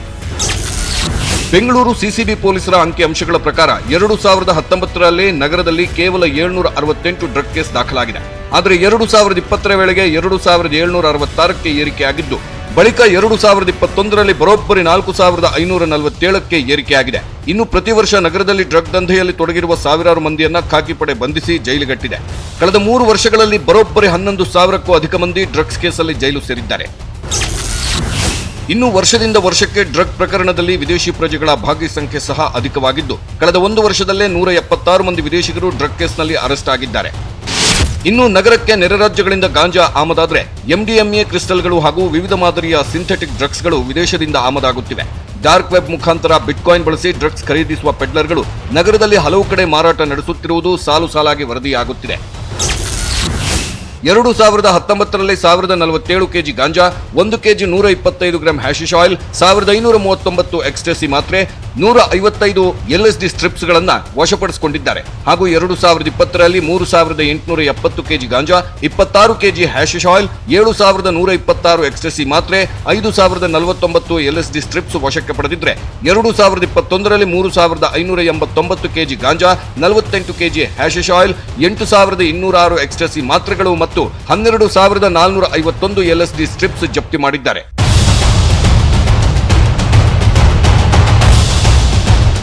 746 ಈ ಒಂದು NDPS ಪ್ರಕರಣಗಳನ್ನು ದಾಖಲಿಸಿದ್ದೇವೆ. ಈ NDPS ಪ್ರಕರಣಗಳನ್ನು ದಾಖಲಿಸಿದ್ರಲ್ಲಿ ಸುಮಾರು 618 ಪ್ರಕರಣಗಳು ಈ ಯಾರು ಬಳಸ್ತಾರೆ, ಕನ್ಸ್ಯೂಮರ್ಸ್ ಇರ್ತಾರೆ ಅಥವಾ ಯಾರು ತಮ್ಮ ಪೊಸಿಷನ್ ಇಟ್ಕೊಂಡಿರ್ತಾರೆ ಅವ್ರ ಮೇಲೆ, ಹಾಗೂ 128 ಪ್ರಕರಣಗಳನ್ನು ನಾವು ಈ ಪೆಡ್ಲರ್ಸ್ಗಳ ಮೇಲೆ ನಾವು ದಾಖಲಿಸಿದ್ದೇವೆ. ಮುತುವರ್ಜಿ ವಹಿಸಿ ನಮ್ಮ ಅಧಿಕಾರಿಗಳು ಕಷ್ಟಪಟ್ಟು ಈ ಪ್ರಕರಣವನ್ನು ಭೇದಿಸುವಲ್ಲಿ ಯಶಸ್ವಿಯಾಗಿದ್ದಾರೆ. ಉತ್ತಮವಾಗಿರ್ತಕ್ಕಂಥ ಕೆಲಸವನ್ನು ನಾವು ಹೋದ ವರ್ಷ ಮಾಡಿದ್ದೇವೆ. ಇನ್ನೂ ಕೂಡ ಈ ವರ್ಷ ಕೆಲಸ ಕಟ್ಟಿದೆ. ಒಟ್ನಲ್ಲಿ ನಗರದಲ್ಲಿ ವರ್ಷದಿಂದ ವರ್ಷಕ್ಕೆ ಡ್ರಗ್ ಕೇಸ್ಗಳ ಸಂಖ್ಯೆ ಅಧಿಕವಾಗುತ್ತಿದ್ದು, ಇದಕ್ಕೆ ಮತ್ತಷ್ಟು ಕಠಿಣ ರೂಲ್ಸ್ಗಳ ಅಗತ್ಯವಿದೆ. ಆದರೆ ಪೊಲೀಸರು ಚಾಪೆ ಕೆಳಗೆ ತೂರಿದ್ರೆ ಡ್ರಗ್ ದಂಧೆಕೋರರು ರಂಗೋಲಿ ಕೆಳಗೆ ತೂರಿ ತಮ್ಮ ಚಟುವಟಿಕೆ ಮುಂದುವರೆಸಿದ್ದು, ಮುಂದಿನ ದಿನಗಳಲ್ಲಿ ನಮ್ಮ ನಗರ ಉಡ್ತಾ ಪಂಜಾಬ್ ಮಾದರಿ ಆಗುತ್ತಾ ಅನ್ನೋ ಆತಂಕ ಶುರುವಾಗಿದೆ. Muniraju, crime bureau, news 18 Kannada, Bengaluru.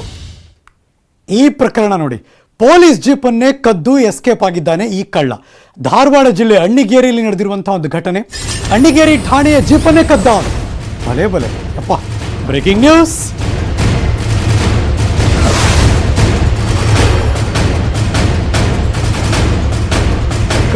ಕದಿತೀನಿ police ಜೀಪ್ನೇ ಕದಿಯೋಣ ಅಂತ ಅವನು. ಜೀಪ್ ಕಳುವಾಗಿರೋದು ಗೊತ್ತಾಗ್ತಿದ್ದಾಗೆ ಹುಡುಕಾಟ ಶುರು ಮಾಡಿದ್ರು. ಹಾವೇರಿ ಜಿಲ್ಲೆ ಬ್ಯಾಡಗಿ ಹತ್ರ ಜೀಪ್ ಸಮೇತ ಸಿಕ್ಕಿಬಿದ್ದಿದ್ದಾನೆ ಆ ಆರೋಪಿ ನಾಗಪ್ಪ ಅಂತ ಅವನ ಹೆಸರು. ಜೀಪ್ ವಶಕ್ಕೆ ಪಡೆದು ಪೊಲೀಸರ ವಾಹನ ಚಲಾಯಿಸಬೇಕೆಂಬ ಆಸೆಯಿಂದ ಕಳುವು ಮಾಡಿದ್ದಂತೆ. ಅಣ್ಣಿಗೇರಿ ಪೊಲೀಸ್ ಠಾಣೆಯಲ್ಲಿ ಪ್ರಕರಣ ದಾಖಲಾಗಿದೆ. Breaking news. ಭಲೆ ಇವನೇ ನಾಗಪ್ಪ. ಪೊಲೀಸ್ ಜೀಪ್ ಓಡಿಸ್ಬೇಕಲ್ಲ ನಾನು ಅಂತ ಬಹಳ ಆಸೆ ಅವನಿಗೆ. ಹಾಗಾಗಿ ಏನು ಮಾಡ್ದ, ಪೊಲೀಸ್ ಜೀಪನ್ನ ಕಳ್ಳತನ ಮಾಡ್ಬಿಟ್ಟಿದ್ದಾನೆ. ಬಹಳ ವಿಚಿತ್ರ ಆದರೂ ಸತ್ಯ. ಇದು ಧಾರವಾಡ ಅಣ್ಣಿಗೇರಿ ಕಡೆ ನಡೆದಿರುವಂಥ ಘಟನೆ. ಬ್ಯಾಡ್ಗಿ ಹತ್ರ ಜೀಪ್ ಸಮೇತ ಸಿಕ್ಕಿಬಿದ್ದ. ಪೊಲೀಸ್ ಜೀಪ್ ತಗೊಂಡ್ಮೇಲೆ ಸಿಕ್ಬಿಳ್ದೆ ಏನೋ, ಅದೇನು ಕಾಣಿಸಲ್ವಾ, ಕಲರ್ ಚೇಂಜ್ ಮಾಡೋಕ್ಕಾರಿ ಎಂಥದ್ದಿಲ್ಲ, ಸಿಕ್ಕಾಕಬೇಕು. ಫೈನಲ್ ಸಿಕ್ಕಿಬಿದ್ದ. ಯಾಕೆ ಅಂತ ಕೇಳಿದ್ರೆ, ಇಲ್ಲ ಸರ್ ಒಂದು ಆಸೆ ಇತ್ತು ನನಗೆ ಓಡಿಸ್ಬೇಕು ಅಂತ, ಅದಕ್ಕೆ ಕದ್ದೆ ಅಂತ. ಶಿವರಾಮ ಸುಂಡಿ ನನ್ನ ಸಹೋದ್ಯೋಗಿ ಧಾರವಾಡದಿಂದ ದೂರವಾಣಿ ಸಂಪರ್ಕದಲ್ಲಿ. Good morning Shivaram. Very good morning Harish. ಏನ್ ವಿಚಿತ್ರ ಆಸೆ ಇದು? ಒಂದ್ ರೀತಿಯಲ್ಲಿ ವಿಚಿತ್ರ ಆಸೆ ಅಂತಾನೆ ಹೇಳ್ಬೋದು. ಅವ್ನಿಗೆ ಏನಂದ್ರೆ ಒಂದು ಗಾಡಿನ ನಡೆಸ್ಬೇಕನ್ನೋದು, ಅದು ಕದ್ದು ತಗೊಂಡೋದಂತ ಗಾಡಿನ ನಡೆಸ್ಬೇಕನ್ನೋದು ಒಂದು ಆಸೆ ಇತ್ತಂತೆ. ಹಾಗಾಗಿ ಅದಕ್ಕೆ ಹಿನ್ನೆಲೆಯಲ್ಲಿ ಅವನು ಏನಂದ್ರೆ ಪೊಲೀಸರ ಜೀಪನ್ನೇ ಕದ್ದು ಬಿಟ್ಟಿದ್ದಾನೆ. ಅಂದ್ರೆ ಪೊಲೀಸರು ಆದ್ರೆ ಒಂಥರ ಡಿಫ್ರೆಂಟ್ ಆಗಿರ್ತದ ಅನ್ನೋ ಒಂದು ಲೆಕ್ಕಾಚಾರದ ಮೇಲೆ ಪೊಲೀಸ್ ಠಾಣೆ ಆವರಣದಲ್ಲಿದ್ದಂತ ಜೀಪನ್ನೇ ಕದ್ದು ಅವ್ನು ಚಲಾಯಿಸ್ಕೊಂಡು ಹೋಗಿ ಬ್ಯಾಡಿಗೆ ಹತ್ರ ಸಿಕ್ಕಾಕೊಂಡಿದ್ದಾನೆ. ಇದೆಲ್ಲವೂ ಏನಂದ್ರೆ ವಿಚಾರಣೆ ಸಂದರ್ಭದಲ್ಲಿ ಬಾಯಿ ಬಿಟ್ಟಿದ್ದಾನೆ. ಯಾಕೆ ಜೀಪನ್ ಕದ್ದೆ ಅಂದ್ರೆ, ಇಲ್ಲ ನನಗೊಂದು ಆಸೆ ಇತ್ತು, ಈ ತರ ನನಗೆ ಕದ್ದು ಜೀಪನ್ನ ನಡೆಸ್ಬೇಕು ಚಲಾಯಿಸ್ಬೇಕನ್ನೋ ಒಂದು ಆಸೆ ಇತ್ತು ಅಂತೇಳಿ ಮಾತನ್ನ ಹೇಳಿದ್ದಾನೆ. ಅವನು ಯಾರು ಅಂಬಿಕಾನಗರದವನು, ಅಣ್ಣಿಗೇರಿ ಅಂಬಿಕಾನಗರದವನು ಇವನು. ನಾಗಪ್ಪನವನು. ಏನ್ ಮಾಡಿದ್ರು ಈಗ ಪೊಲೀಸರು? ಏನ್ ಮಾಡಿದ್ರು ಈಗ? ಪೊಲೀಸರು ವಶಕ್ಕೆ ತೆಗೆದುಕೊಂಡು ವಿಚಾರಣೆ ನಡೆಸ್ತಾ ಇದ್ದಾರೆ ಮತ್ತು ಈಗ ಜುಡಿಷಿಯಲ್ ಕಸ್ಟಡಿಗೆ ಕೊಡ್ಲಿಕ್ಕೆ ತಯಾರಿ ಮಾಡ್ತಾ ಇದ್ದಾರೆ. ಥ್ಯಾಂಕ್ ಯು ಶಿವರಾಮ್, ಈ ಕ್ಷಣದ ಮಾಹಿತಿಯನ್ನು ಅಪ್ಡೇಟ್ ಮಾಡಿದ್ದಕ್ಕೆ. ನ್ಯೂಸ್ ಮುಂದುವರಿಸ್ತೀನಿ. ಒಂದು ಬ್ರೇಕ್ ಆದ್ಮೇಲೆ ಎಲ್ಲೂ ಹೋಗದೆ ಕಾಯ್ತಾ ಇರಿ.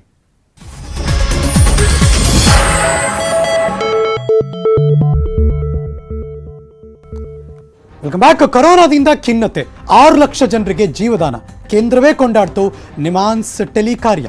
ಆತ್ಮಹತ್ಯೆ, ಕೊಲೆ, ಗಲಾಟೆ ಎಲ್ಲವನ್ನೂ ತಡೆದ ನಿಮಾನ್ಸ್ ಮನಃಶಾಂತಿ ಮಂತ್ರ.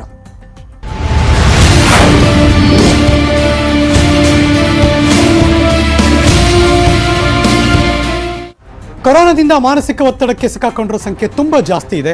ಮಾನಸಿಕ ಒತ್ತಡದಲ್ಲಿದ್ದವರ ನೆರವಿಗೆ ಬಂದದ್ದು ನಿಮಾನ್ಸ್ ಸಂಸ್ಥೆ, ಇಡೀ ಅವರ ಬಳಗ. ಈಗ ನಿಮಾನ್ಸ್ ಟೀಮ್ಗೆ ಕೇಂದ್ರದಿಂದ ಮಹತ್ವದ ಜವಾಬ್ದಾರಿ ಕೂಡ ಕೊಟ್ಟಿದ್ದಾರೆ. Breaking news.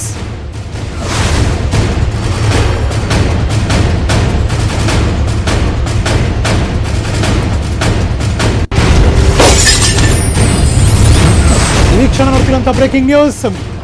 ಕೇಂದ್ರ ಸರ್ಕಾರದಿಂದ 23 ಟೆಲಿಮೆಂಟಲ್ ಹೆಲ್ತ್ ಕೇರ್, ಈಗಿರೋ ಮಾನಸಿಕ ಕೇಂದ್ರಗಳಲ್ಲಿ ಟೆಲಿಮೆಂಟಲ್ ಹೆಲ್ತ್ ಕೇರ್ನ ಪ್ರಾರಂಭ ಮಾಡೋದಕ್ಕೆ ಬೆಂಗಳೂರಿನ ನಿಮಾನ್ಸ್ ನೋಡಲ್ ಸೆಂಟರ್ ಆಗಿ ಘೋಷಣೆ ಮಾಡಿದ್ದಾರೆ. IIT ಬೆಂಗಳೂರಿನ ತಾಂತ್ರಿಕ ಸಹಯೋಗದಲ್ಲಿ ಈ ಕಾರ್ಯಕ್ರಮ ನಡೆಯುತ್ತೆ. ಸಂಸ್ಥೆಯ ಕಾರ್ಯವನ್ನು ಗುರುತಿಸಿದ್ದಕ್ಕೆ ಕೃತಜ್ಞತೆ ಸಲ್ಲಿಸಿದ್ರು ನಿಮಾನ್ಸ್ ಟೀಮ್. ನ್ಯೂಸ್ 18ಗೆ ನಿಮಾನ್ಸ್ನ ನಿರ್ದೇಶಕಿ ಡಾಕ್ಟರ್ ಪ್ರತಿಮಾ ಮೂರ್ತಿ ಹೇಳಿಕೆ ಕೊಟ್ಟಿದ್ದಾರೆ. ಸಹೋದ್ಯೋಗಿ ಶರಣ ಹಂಪಿ ನಿಮಾನ್ಸ್ ಆಸ್ಪತ್ರೆಯ ನಿರ್ದೇಶಕರಾದ ಡಾಕ್ಟರ್ ಪ್ರತಿಮಾ ಮೂರ್ತಿ ಅವರ ಜೊತೆ ಮಾತಾಡಿಸಿದ್ದಾರೆ. ಬನ್ನಿ ನೋಡೋಣ. ಕರೋನಾದಿಂದಾಗಿ ಮನೋರೋಗದ ಸಂಖ್ಯೆ ಹೆಚ್ಚಾಗ್ತಾ ಇದೆ. ಕಳೆದ 3 ವರ್ಷದಿಂದ ವರ್ಷಕ್ಕೆ ಸಂಖ್ಯೆ ಹೆಚ್ಚಾಗ್ತಿರೋ ಕಾರಣಕ್ಕಾಗಿ ಕೇಂದ್ರ ಸರ್ಕಾರ ಇಂದಿನ ಬಜೆಟ್ನಲ್ಲಿ ವಿಶೇಷವಾದಂತ ಒಂದು ಘೋಷಣೆಯನ್ನ ಮಾಡಿದೆ. ಅದು ನಿಮ್ಹಾನ್ಸ್ ಮೂಲಕ ನೋಡಲ್ ಕೇಂದ್ರವನ್ನಾಗಿ ಮಾಡಿ ದೇಶಾದ್ಯಂತ 23 ಕೇಂದ್ರಗಳನ್ನ ಟೆಲಿ ಮೆಂಟಲ್ ಹೆಲ್ತ್ ಅನ್ನ ಸೆಂಟರ್ಗಳನ್ನ ಆರಂಭ ಮಾಡಲಿಕ್ಕೆ ಮುಂದಾಗಿದೆ. ಅದು ಈಗ ನಿಮ್ಹಾನ್ಸ್ ನೋಡಲ್ ಕೇಂದ್ರವಾಗಿ ಸ್ಥಾಪನೆ ಆಗ್ತಿರೋದು. ಬನ್ನಿ ಈ ಬಗ್ಗೆ ಮಾತಾಡಲಿಕ್ಕೆ ನಿಮ್ಹಾನ್ಸ್ ನಿರ್ದೇಶಕರೇ ನಮ್ಮ ಜೊತೆಗಿದ್ದಾರೆ. ಅವರು ಏನ್ ಹೇಳ್ತಾರೆ ಅಂತ ಹೇಳಿ. ಮೇಡಮ್, ಮೊದಲನೇದಾಗಿ ಕಂಗ್ರಾಚುಲೇಷನ್, ಕೇಂದ್ರ ಸರ್ಕಾರ ನಿಮ್ಹಾನ್ಸ್ ಅನ್ನ ನೋಡಲ್ ಸೆಂಟರ್ ಆಗಿ ಈಗ ಘೋಷಣೆ ಮಾಡಿರೋದು. ಮೇಡಮ್, ನೋಡಲ್ ಸೆಂಟರ್ ಹೇಗೆ ವರ್ಕ್ ಮಾಡುತ್ತೆ ಮತ್ತು ಇಲ್ಲಿವರೆಗೂ ಕೂಡ ಟೆಲಿ ಮೆಂಟಲ್ ಹೆಲ್ತ್ ಹೇಗೆ ವರ್ಕ್ ಆಗ್ತಾ ಇತ್ತು madam? So thank you very much. ಇದು ನಾವು ಸರ್ಕಾರಕ್ಕೆ ಒಂದು ದೊಡ್ಡ ಥ್ಯಾಂಕ್ಸ್ ಹೇಳಬೇಕು. ಯಾಕೆ ಅಂತ ಹೇಳಿದ್ರೆ ಮಾನಸಿಕ ತೊಂದರೆಗಳಿಗೆ ಆಪ್ತ ಸಮಾಲೋಚನೆ ನೀಡೋದು ನಮ್ಗೆಲ್ರಿಗೂ ಒಂದು ಬೇಕಾಗಿರೋ ಒಂದು ಡೈರೆಕ್ಷನ್ ಅಂತ ಅನ್ಕೊಳ್ತೀನಿ. ಇಲ್ಲಿರೋ ವ್ಯಕ್ತಿಗಳನ್ನ ಅಂತ ಹೇಳಿದ್ರೆ ಮಾನಸಿಕ ತಜ್ಞರನ್ನ ಉಪಯೋಗಿಸಿಕೊಂಡು ಈ ಒಂದು 24/7 mental health counselling through telephone ಅಂತ ಹೇಳಿ ಆ ಕೌನ್ಸಿಲರ್ಸ್ಗೆ ಟ್ರೈನ್ ಮಾಡಿ ಎಲ್ರಿಗೂ ಎಲ್ಲಾ ರಾಜ್ಯಗಳಲ್ಲಿ ಎಲ್ಲ ಯುಟಿಗಳಲ್ಲೂ ಈ ಒಂದು ವ್ಯವಸ್ಥೆಯನ್ನ ಮಾಡಲಿಕ್ಕೆ ಒಂದು ಅವಕಾಶ ಸಿಗುತ್ತೆ.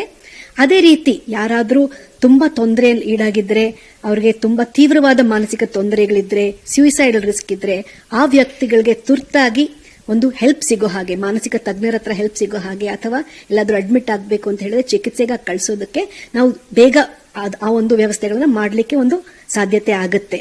ಮಾನಸಿಕ ಒತ್ತಡಕ್ಕೆ ಸಹಾಯ ಕೊಡದೇ ಇದ್ರೆ ಏನಾಗುತ್ತೆ ಅಂತ ಹೇಳಿದ್ರೆ ಬೇರೆ ಬೇರೆ ತರ ಔಟ್ಕಮ್ಸ್ ಇರಬಹುದು. ಆ ವ್ಯಕ್ತಿಯ ಆರೋಗ್ಯ ಹಾಳಾಗಬಹುದು, ದೈಹಿಕ ಆರೋಗ್ಯ ಕೂಡ ಹಾಳಾಗಬಹುದು. ಆ ವ್ಯಕ್ತಿಗೆ ತೀವ್ರವಾಗಿ ಬೇಸರ ಆದರೆ ಸ್ಯೂಸೈಡಲ್ ರಿಸ್ಕ್ ಜಾಸ್ತಿ ಆಗಬಹುದು. ಇದೆಲ್ಲ ತಡೆಗಟ್ಟೋದಕ್ಕೆ ಇದು ಒಂದು ಉಪಾಯ ಅಂತ ನಾನು ಅನ್ಕೊಳ್ತೀನಿ. ಈ ಹೆಲ್ಪ್ ಲೈನ್ ನಿಮ್ಹಾನ್ಸ್ ಅಲ್ಲಿ ಎಷ್ಟು ಕಾಲ್ಸ್ ಬರ್ತಾ ಇದೆ ಮೇಡಮ್ ಡೈಲಿ? ಈಗ ಇಲ್ಲಿವರೆಗೂ ಕೂಡ ಎಷ್ಟು ಕಾಲ್ಸ್ ಬಂದಿದೆ ಮೇಡಮ್? ಸೊ ಈಗಾಗಲೇ ಕೋವಿಡ್ ಶುರು ಆದಾಗ್ಲಿಂದ 6 ಲಕ್ಷದ ಸಮೀಪದಲ್ಲಿ ಕಾಲ್ಗಳು ಬಂದಿದೆ. ಒಂದೊಂದು ಅಲೆಯಲ್ಲೂ ಆ ಕಾಲ್ಗಳು ಜನರು ಯಾತಕ್ಕೆ ಕಾಲ್ ಮಾಡ್ತಾರೆ ಅನ್ನೋದ್ರ ವ್ಯತ್ಯಾಸ ಬರುತ್ತೆ. ಮೊದಲನೇ ಕಾಲಲ್ಲಿ ಸಾಕಷ್ಟು ಭಯ, ಏನೇನ್ ಆಗ್ಬಿಡುತ್ತೋ ಅಂತ ಹೇಳಿ ಮಿಸ್ಇನ್ಫಾರ್ಮೇಶನ್ ಅಬೌಟ್ ಕೋವಿಡ್ ಅಂತ ತಪ್ಪು ತಿಳುವಳಿಕೆ ಕೋವಿಡ್ ಬಗ್ಗೆ, ಅದ್ರ ಬಗ್ಗೆ ಇತ್ತು. ಎರಡನೇ ಅಲೆ ಬಂದಾಗ ಸಾಕಷ್ಟು ಜನರಿಗೆ ದುಃಖ, ಬೇಸರ, ಭಯ, ಯಾರೋ ಫ್ಯಾಮಿಲಿ ಮೆಂಬರ್ಸ್ ಕಳ್ಕೊಂಡವರಲ್ಲಿ ಬ್ರೀಫ್ ರಿಯಾಕ್ಷನ್ಸ್ ಅಂತ ಹೇಳಿ ಆ ತರ ಕಾಲ್ಸ್ ಬರ್ತಾ ಇತ್ತು. ಈಗ ಸ್ವಲ್ಪ ಕಡಿಮೆ ಆಗಿದ್ರೂ ಸಹ ನಮಗೆ ಗೊತ್ತಿದೆ ಸೈಕಲಾಜಿಕಲ್ ಡಿಸ್ಟ್ರೆಸ್ ಏನು ಕಡಿಮೆ ಇಲ್ಲ, ನಮ್ಮ ದೇಶದಲ್ಲಿ ಸಾಕಷ್ಟಿದೆ. ಸೊ ಈ ತರ ಟೆಲಿ ಮೆಂಟಲ್ ಹೆಲ್ತ್ ಮೂಲಕ ನಾವು ಜನರಿಗೆ ಒಂದು ಈ ತರ ಆಪ್ತ ಸಮಾಲೋಚನೆ ನೀಡಬಹುದು. 23 ಸೆಂಟರ್ಗಳಲ್ಲಿ ಆಗ್ಲೇ ತಜ್ಞರಿದ್ದಾರೆ. ನಾವು ಅವ್ರ ಜೊತೆಯಲ್ಲಿ ಕೈ ಜೋಡಿಸಿ ಈ ತರಬೇತಿಯನ್ನ ಯಾವ ರೀತಿಯಲ್ಲಿ ನಾವು ಕೊಡಬೇಕು, ಯಾರನ್ನ ಐಡೆಂಟಿಫೈ ಮಾಡಬೇಕು, ಆ ಒಂದು ತರದ ಬೆಂಬಲ ಕೂಡ ತಗೊಂಡು ಅದರ ಮಾಡಿ ಆ ನಂತರ ಅವರನ್ನ ಮಾನಿಟರ್ ಮಾಡಿ ಇದರಿಂದ ಏನೇನು ಉಪಯೋಗಗಳಾಯ್ತು ಅಂತ ರಿಸರ್ಚ್ ಕೂಡ ತಗೊಂಡು ಇದು ಮುಂದೆ ಹೋಗೋ ಹಾಗೆ ಮಾಡೋದು. ಅವ್ರ ಫಾರ್ಮಲ್ ಸ್ಟಡೀಸ್ ರೀತಿ ಇರುತ್ತೆ ಅಂತ ಹೇಳಿದ್ರೆ ಮೇಡಮ್, ಅದು ಕೂಡ ನಾವು ಪ್ಲಾನ್ ಮಾಡ್ತಾ ಇದ್ದೀವಿ. ಇದು ನಿಮ್ಹಾನ್ಸ್ನ ನಿರ್ದೇಶಕ ಅಂತ ಡಾಕ್ಟರ್ ಪ್ರತಿಮಾ ಮೂರ್ತಿ ಅವರ ಮಾತು. ಬೆಂಗಳೂರಿಂದ ಕ್ಯಾಮರಾ ಪರ್ಸನ್ ರಾಯ್ಡು ಜೊತೆ ಶರಣು ಹಂಪಿ, ನ್ಯೂಸ್ 18 ಕನ್ನಡ. ಬಹಳ ಇಂಪಾರ್ಟೆಂಟ್ ಇದು ನಿಮ್ಹಾನ್ಸ್ ಈ ಇನಿಷಿಯೇಟ್ ಮಾಡಿರೋದು ಮತ್ತು ಈಗ ಅವರಿಗೆ ಜವಾಬ್ದಾರಿ ಕೊಟ್ಟಿರೋದು. ನಮ್ಮ ಜೊತೆ ದೂರವಾಣಿ ಸಂಪರ್ಕದಲ್ಲಿ ಮಾನಸಿಕ ತಜ್ಞರಾದಂತಹ ಡಾಕ್ಟರ್ ಜಗದೀಶ್ ಅವರಿದ್ದಾರೆ. ಜಗದೀಶ್ ಸರ್, ನಮಸ್ಕಾರ. ನಮಸ್ಕಾರ. ಅಂದ್ರೆ ತುಂಬಾ ದೊಡ್ಡ ಡಿಫಿಕಲ್ಟ್ ಟೈಮ್, ಅದರಲ್ಲೂ ಕೂಡ ಮಾನಸಿಕವಾಗಿ ಆ ಒತ್ತಡವನ್ನು ನಿಭಾಯಿಸೋದಕ್ಕೆ ಹೌ ಕ್ರೂಷಿಯಲ್ ಈ ಸಂದರ್ಭದಲ್ಲಿ ಸರ್? ಅತಿ ಮುಖ್ಯ. ಹೇಗೆ ಈ ಕೋವಿಡ್ ದೈಹಿಕವಾಗಿ ಬಾಧಿಸ್ತಾ ಇದೆಯೋ ಅದೇ ರೀತಿಯಾಗಿ ಕಾಯಿಲೆ ಬಂದ ನಂತರ ಬಹಳ ಜನಕ್ಕೆ ಮಾನಸಿಕ ತೊಂದರೆ ಆಗ್ತಾ ಇದೆ ಸರ್. ಐ ಡೂ ರಿಮೆಂಬರ್, ಅಂದ್ರೆ ಜನಸಾಮಾನ್ಯರಿಂದ ಹಿಡಿದು ಸೆಲೆಬ್ರಿಟಿಗಳ ತನಕ ದೊಡ್ಡ ದೊಡ್ಡವ್ರು ನೋಡಿದ್ವಿ. ಸುಶಾಂತ್ ಸಿಂಗ್ ರಜಪೂತ್ ತನಕ ನೋಡಿದ್ವಿ ನಾವೆಲ್ಲರೂ. ಬರೀ ಸೆಲೆಬ್ರಿಟೀಸ್ ಒಂದೇ ಅಲ್ಲ, ಉನ್ನತ ಹುದ್ದೆಯಲ್ಲಿರುವಂತವ್ರು ಇರಬಹುದು, ಎಲ್ಲಾ ಬಿಸ್ನೆಸ್ ಮ್ಯಾನ್ ಇರಬಹುದು, ಪ್ರತಿಯೊಬ್ಬರಿಗೂ ವಿತಿನ್ 90 ಡೇಸ್ 90 ದಿನಗಳ ಒಳಗೆ ಬಹಳಷ್ಟು ಜನಕ್ಕೆ ಮಾನಸಿಕ ತೊಂದರೆಗಳು ಕಾಣಿಸ್ಕೊಳ್ತಾ ಇದೆ. 125 ಅಂತ ಕೆಲವು ಸ್ಟ್ಯಾಟಿಸ್ಟಿಕ್ಸ್ ಹೇಳುತ್ತೆ. ಸರ್, ಈ ಟೆಲಿ ಮೆಂಟಲ್ ಹೆಲ್ತ್ ಕೇರ್ಗಳು ಹೇಗೆ ಸಹಾಯಕ್ಕೆ ಬರುತ್ತೆ ಸರ್? ಈಗ ತುಂಬಾ ಸಹಾಯ. ಬಹಳಷ್ಟು ಜನ ಆಸ್ಪತ್ರೆಗೆ ಬರೋದಕ್ಕೆ ಭಯ ಬೀಳ್ತಾರೆ, ಎಲ್ಲಿ ಪುನಃ ರೋಗ ಬರುತ್ತೋ ಅಂತ. ಮನೆಯಲ್ಲೇ ಕುಳಿತುಕೊಂಡು 2-3 ರೀತಿಯಾಗಿ ಸಹಾಯ ಪಡಿತಾ ಇದ್ದಾರೆ. ಬಹಳಷ್ಟು ಡಾಕ್ಟರ್ಗಳು ಇದರಲ್ಲಿ ತೊಡಗಿಸ್ಕೊಂಡಿದ್ದಾರೆ ಥ್ರೂಔಟ್ ಇಂಡಿಯಾ. ಸೆಂಟ್ರಲ್ ಗೌರ್ಮೆಂಟ್ ಅದಕ್ಕೆ ಒಂದು ಗೈಡ್ ಲೈನ್ ಸಹಿತ ಕೊಟ್ಟಿದ್ದಾರೆ, ಯಾವ ಔಷಧಿ ಕೊಡಬಹುದು, ಯಾವ್ದು ಕೊಡಬಾರದು, ಏನ್ ಮಾಡ್ಬೇಕು ಅಂತ.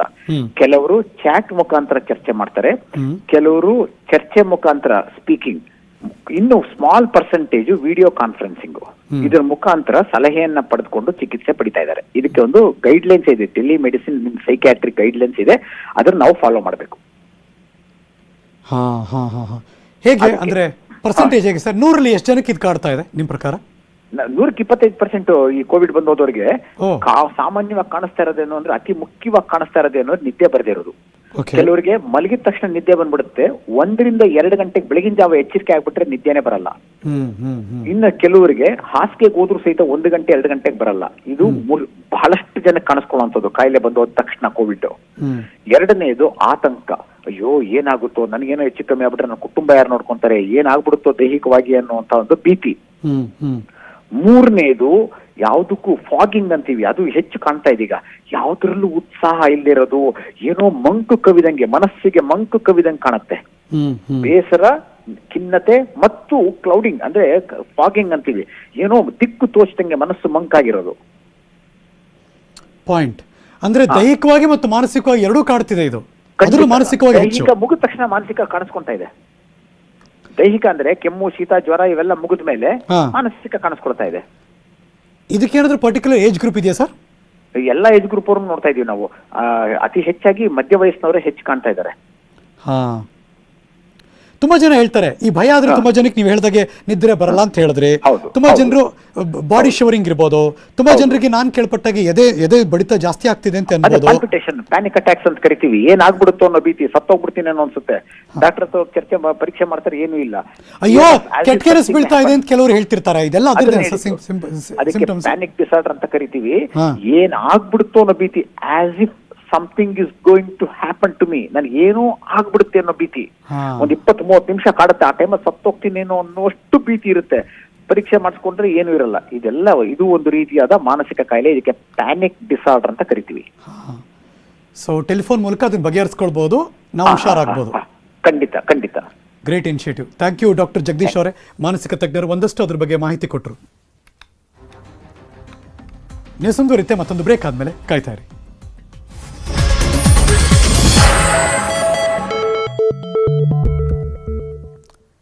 Welcome back. ಉತ್ತರಾಖಂಡ್ ವಿಧಾನಸಭಾ ಚುನಾವಣೆ ಕಣ ರಂಗೇರ್ತಾ ಇದೆ. ಉತ್ತರಾಖಂಡ್ ಬಿಜೆಪಿ ಚುನಾವಣಾ ಉಸ್ತುವಾರಿಯಾಗಿ ಕೇಂದ್ರ ಸಚಿವ ಪ್ರಹ್ಲಾದ್ ಜೋಶಿ ಅವರನ್ನು ನೇಮಕ ಮಾಡಲಾಗಿದೆ.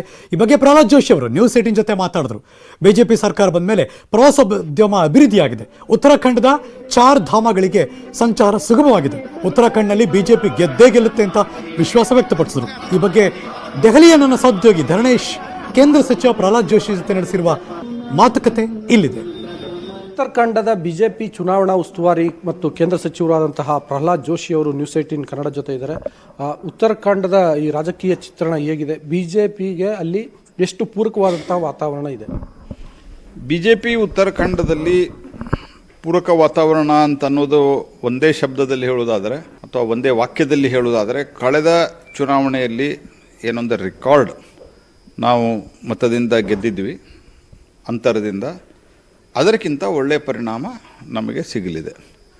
ಯಾಕೆಂದರೆ ಉತ್ತರಾಖಂಡದಲ್ಲಿ ಏನಾದರೂ ಒಂದು ಅಭಿವೃದ್ಧಿ ಕೆಲಸ ಅಂತಾಗಿದ್ದರೆ, ಉತ್ತರಾಖಂಡ ರಚನೆ ಆಗಿದ್ದು ಸನ್ಮಾನ್ಯ ಅಟಲ್ ಬಿಹಾರಿ ವಾಜಪೇಯಿ ಅವರು ಪ್ರಧಾನಮಂತ್ರಿಗಳಾಗಿದ್ದಾಗ. ಹಾಗೆ ಉತ್ತರಾಖಂಡಕ್ಕೆ ವಿರೋಧವನ್ನು ವ್ಯಕ್ತಪಡಿಸಿದರು. ಉತ್ತರಾಖಂಡ ರಚನೆಗೆ ಕಾಂಗ್ರೆಸ್ ಸರ್ಕಾರ, ತೀವ್ರವಾದಂಥ ಕಾಂಗ್ರೆಸ್ ಪಾರ್ಟಿ ವಿರೋಧವನ್ನು ಮಾಡಿತ್ತು. ಅದಾದ ನಂತರ ಅವರು UPA ಕಾಲಖಂಡದ ಮುಂದೆ 2004ರಿಂದ ನಮ್ಮ ಸರ್ಕಾರ ಇರಲಿಲ್ಲ. 2014ರವರೆಗಂತೂ ಯಾವುದೇ ರೀತಿಯಾದಂಥ ಸಹಕಾರವನ್ನು ಕೇಂದ್ರ ಸರ್ಕಾರ ಉತ್ತರಾಖಂಡಕ್ಕೆ ಕೊಡಲಿಲ್ಲ. ಇವನ್ ಅಲ್ಲೇ ಅವ್ರದ್ದೇ ಪಾರ್ಟಿಯ ಸರ್ಕಾರ ಇದ್ದಾಗೂ ಸಹಿತ ಏನೂ ಮಾಡಲಿಲ್ಲ ಉತ್ತರಾಖಂಡದಲ್ಲಿ.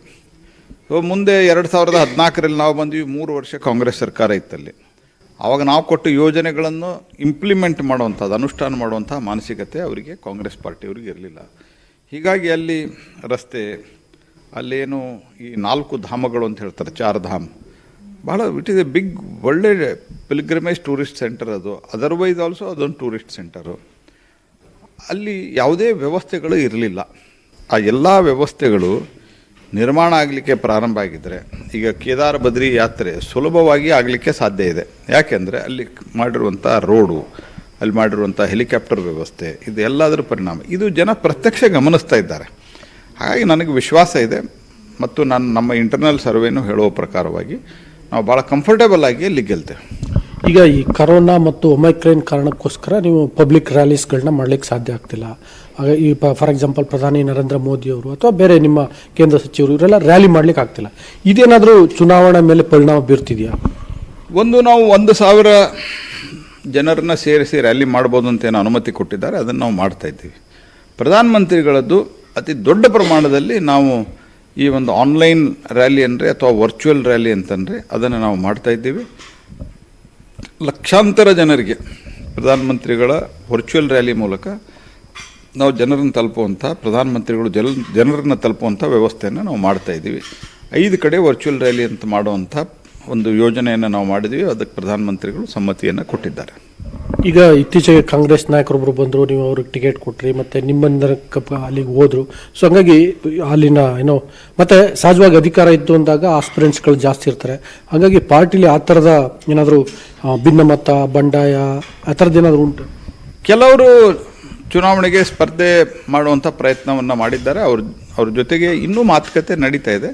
ಆದರೆ ಅದು ಎಲ್ಲದರ ಮಧ್ಯೆಯೂ ಸಹಿತ ನಮ್ಮದು ಮಾರ್ಜಿನ್ ಈ ಸರ್ತೆ ಭಾಳ ಚೆನ್ನಾಗಿರೋದ್ರಿಂದ, ನಮ್ಮ ಟೋಟಲ್ ವಿಜಯದ ಮಾರ್ಜಿನ್ನು, ನಮ್ಮ ಗೆಲುವಿನ ಅಂತರ ಜಾಸ್ತಿ ಇರೋದರಿಂದ ಅದರಿಂದ ಯಾವುದೇ ತೊಂದರೆ ಆಗೋದಿಲ್ಲ. ಅದರ ಹೊರತುಪಡಿಸಿಯೂ ಅವರನ್ನು ಕಣದಿಂದ ನಿವೃತ್ತಿ ಮಾಡುವಂಥದ್ದು, ಕೆಲವರೆಲ್ಲವರು ನಿನ್ನೆ ವಿತ್ಡ್ರಾನೂ ಮಾಡಿದ್ದಾರೆ. ಇನ್ನು ಕೆಲವರನ್ನ ಕಣದಿಂದ ನಿವೃತ್ತಿ ಮಾಡುವಂಥ ಪ್ರಯತ್ನಗಳು ಇನ್ನೂ ನಡೀತಾ ಇದೆ. ಇಷ್ಟು ಪ್ರಹ್ಲಾದ್ ಜೋಶಿ ಅವರ ಮಾತುಗಳು. ವಿಡಿಯೋ ಜರ್ನಲಿಸ್ಟ್ ಸತ್ಯಪ್ರಕಾಶ್ ಜೊತೆ ಧರಣೀಶ್ ಬುಕನ್ಕೆರೆ, ನ್ಯೂಸ್ 18 ಕನ್ನಡ, ನವದೆಹಲಿ. ಯಾರು ಟ್ಯಾಕ್ಸ್ ಕಟ್ಟಿಲ್ವೋ ಅವ್ರಿಗೆ ಬಿಸಿ ಮುಟ್ಟಿಸ್ತಾ ಇದ್ದಾರೆ ಬಿಬಿಎಂಪಿ ಅವರು. ಮಾನ್ಯತಾ ಟೆಕ್ ಪಾರ್ಕ್ಗೆ ಬಿಬಿಎಂಪಿ ಅವರು ನೋಟಿಸ್ ಕೊಟ್ಟರು, ಆಸ್ತಿ ಜಪ್ತಿಗೆ ವಾರೆಂಟ್ ಕೊಟ್ಟರು BBMP commissioner. Breaking news.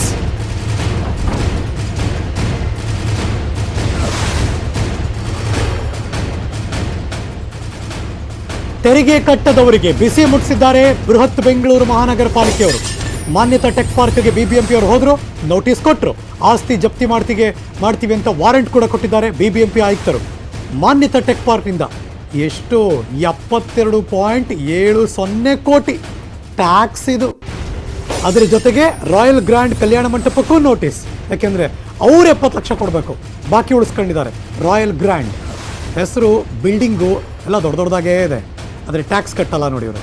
Total station ಸರ್ವೆಯಲ್ಲಿ ತೆರಿಗೆ ವಂಚನೆ ಬೆಳಕಿಗೆ ಬಂದಿದೆ. 2018-19 ನಡೆದಂತಹ ಸರ್ವೆಯಲ್ಲಿ ಸುಳ್ಳು ಅಳತೆ ಸಾಬೀತು ಆಗಿದೆ. ಕೂಡಲೇ ಬಾಕಿ ತೆರಿಗೆ ಕಟ್ಟಿ, ಇಲ್ಲದೆ ಹೋದರೆ ಜಪ್ತಿ ಮಾಡ್ತೀವಿ ಅಂತ ಎಚ್ಚರಿಕೆ ಕೊಟ್ಟಿದ್ದಾರೆ. ಮಾಡಬೇಕು, ಬೇರೆಯವ್ರಿಗೆಲ್ಲ ಮಾಡ್ತೀರಿ, ಜನಸಾಮಾನ್ಯರಿಗೆ ಅದು ಊರಿಗೂ ಹಂಗೆ ಆಗಬೇಕು.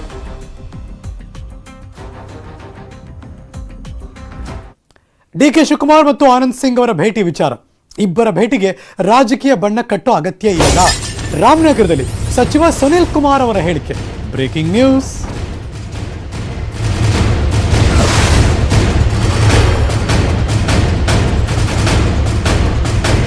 ಮೊನ್ನೆಯಷ್ಟೇ ಆನಂದ್ ಸಿಂಗ್ ಅವರು ಡಿ.ಕೆ. ಶಿವಕುಮಾರ್ ಅವರ ಮನೆಗೆ ಹೋಗಿ ಅವರ ಕೆಲಸ ಮಾಡ್ಕೊಡಕ್ಕೆ ಅವ್ರ ಮನೆಗೆ ಹೋಗಿದ್ರು. 1.5 ಗಂಟೆ ಮಾತಾಡ್ಬಿಟ್ಟು ಬಂದರು. ಆದ್ಮೇಲೆ ಪಡೆದಂತಹ ಬೆಳವಣಿಗೆ, ಅದಕ್ಕೀಗ ಸಚಿವ ಸುನಿಲ್ ಕುಮಾರ್ ಅವರು ಹೇಳಿಕೆ ಕೊಟ್ಟಿದ್ದಾರೆ. ಕಾಂಗ್ರೆಸ್ನವರಿಗೆ ಅಭದ್ರತೆ ಕಾಡ್ತಾ ಇದೆ. ಸುನಿಲ್ ಕುಮಾರ್ ಅವರ ಸ್ಟೇಟ್ಮೆಂಟ್ ಇದು. ಕಾಂಗ್ರೆಸ್ ಪಕ್ಷದವರಿಗೆ ಹೊರಗಿನವರು ಬೇಕು ಅನಿಸ್ತಾ ಇದೆ. ಬಿಜೆಪಿ ಶಾಸಕರು ಸಂಪರ್ಕದಲ್ಲಿದ್ದಾರೆ ಅಂತ ಸಿದ್ದರಾಮಯ್ಯನವರಿಗೆ ಟಾಂಗ್ ಕೊಟ್ಟರು.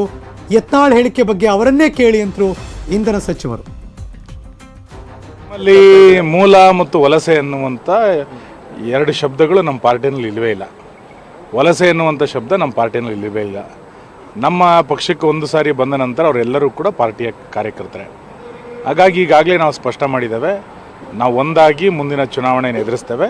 ಬಸವರಾಜ ಬೊಮ್ಮಾಯಿ ಅವರ ನೇತೃತ್ವದಲ್ಲಿ ಮತ್ತೊಮ್ಮೆ ಕರ್ನಾಟಕದಲ್ಲಿ ಸರ್ಕಾರವನ್ನು ರಚನೆ ಮಾಡ್ತೇವೆ. ಇನ್ನು ಕೃಷಿ ಸಚಿವರ ಮಾತು. ಸಿದ್ದರಾಮಯ್ಯನವರು ಕಾಂಗ್ರೆಸ್ ಬಿಟ್ಟರು ಆಶ್ಚರ್ಯ ಇಲ್ಲ. ರಾಜ್ಯ ಕಾಂಗ್ರೆಸ್ನಲ್ಲಿ ಆ ರೀತಿ ವಾತಾವರಣ ಇದೆ. ಇದು ಕೃಷಿ ಸಚಿವರ ಮಾತು. Breaking news.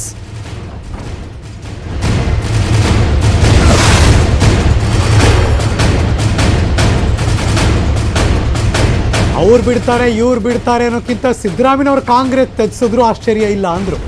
ರಾಜ್ಯ ಕಾಂಗ್ರೆಸ್ನಲ್ಲಿ ಆ ರೀತಿ ವಾತಾವರಣ ಇದೆಯಂತೆ. ಹಾವೇರಿಯಲ್ಲಿ ಕೃಷಿ ಸಚಿವ BC ಪಾಟೀಲ್ ಅವರ ಹೇಳಿಕೆ. ಸಿದ್ದರಾಮಯ್ಯನವರು ಮತ್ತು DKಶಿ ಒಬ್ಬರ ಮುಖ ಒಬ್ಬರು ನೋಡದ ಪರಿಸ್ಥಿತಿಯಲ್ಲಿದ್ದಾರೆ. ನಾನು ಸಿಎಂ ಆಗ್ತೀನಿ ಅಂತ ಸಿದ್ದರಾಮಯ್ಯನವರು ಮತ್ತು DKಶಿ ಅವರು ಹೊರಟಿದ್ದಾರೆ. ಕಾಂಗ್ರೆಸ್ನ ಪಿಸುಮಾತು ನೋಡಿದ್ರೆ ಅಲ್ಲಿನ ಪರಿಸ್ಥಿತಿ ಗೊತ್ತಾಗ್ಬಿಡುತ್ತೆ ಅಂದ್ರು ಕೃಷಿ ಸಚಿವರು.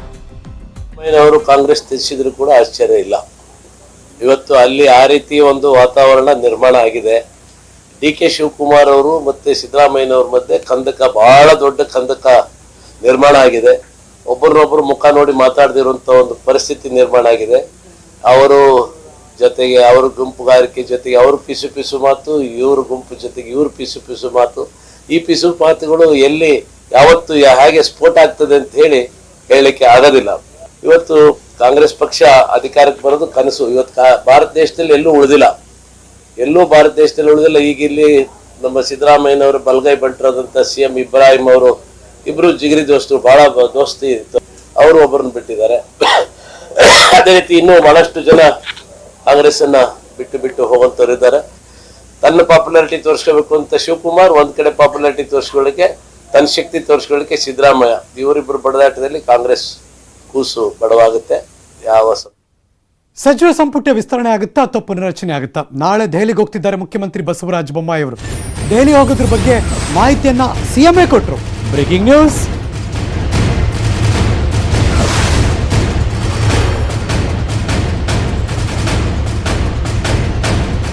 ನಾನು ದೆಹಲಿಗೆ ಹೋಗ್ತಾ ಇದ್ದೀನಿ, ಸಂಸದರ ಜೊತೆ ಸಭೆ ಮಾಡ್ತೀನಿ, ಜಲ ವಿವಾದಗಳ ಬಗ್ಗೆ ವಕೀಲರ ಜೊತೆ ಚರ್ಚೆ ಕೂಡ ಮಾಡ್ತೀನಿ, ಸಂಪುಟ ವಿಸ್ತರಣೆ ಬಗ್ಗೆ ಬಹಿರಂಗ ಚರ್ಚೆ ಇಲ್ಲ ಅಂದರು ಮುಖ್ಯಮಂತ್ರಿಗಳು.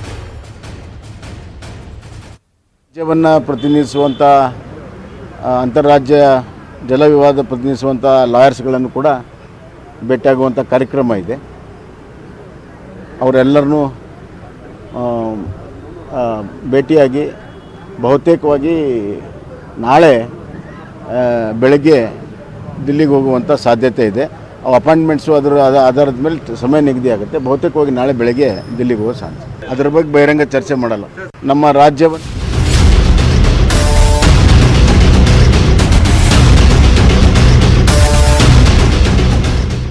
ಟ್ರಾಫಿಕ್ ಪೊಲೀಸರು ಟೋಯಿಂಗ್ ಮಾಡೋದು ಜನರಿಗೆ ಕಿರಿಕಿರಿ ಆಗಿತ್ತು.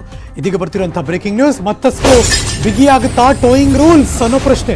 CM ಸಭೆ ಬಳಿಕ ಮತ್ತಷ್ಟು ಬಿಗಿ ಮಾಡೋದಕ್ಕೆ ಪ್ಲಾನ್ ಮಾಡ್ತಿದ್ದಾರಂತೆ. Breaking news.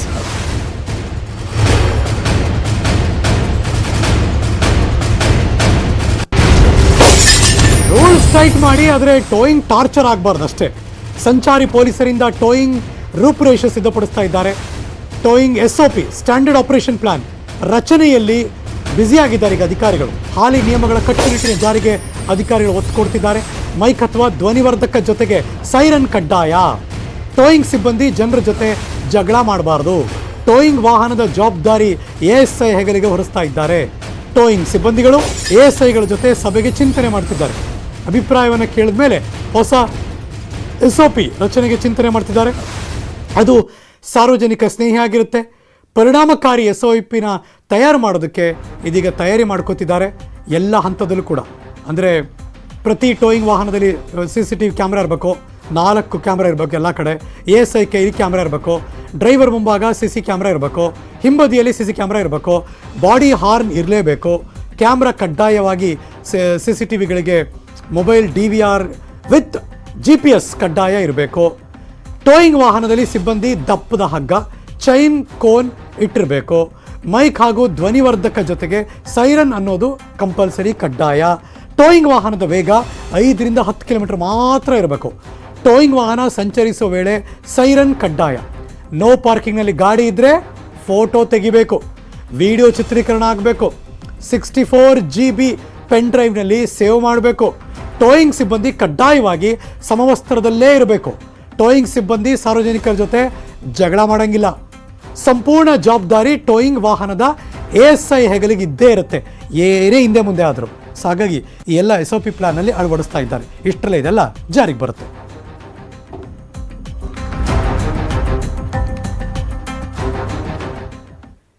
ಬೆಂಗಳೂರಿನಲ್ಲಿ ಶವ ಸಂಸ್ಕಾರಕ್ಕೆ ಜಟಾಪಟಿ.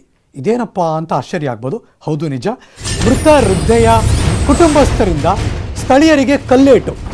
ಇದು ಬೊಮ್ಮನಹಳ್ಳಿ ಪಾಂಡುರಂಗ ನಗರದಲ್ಲಿ ನಡೆದಿರುವ ಘಟನೆ. Breaking news.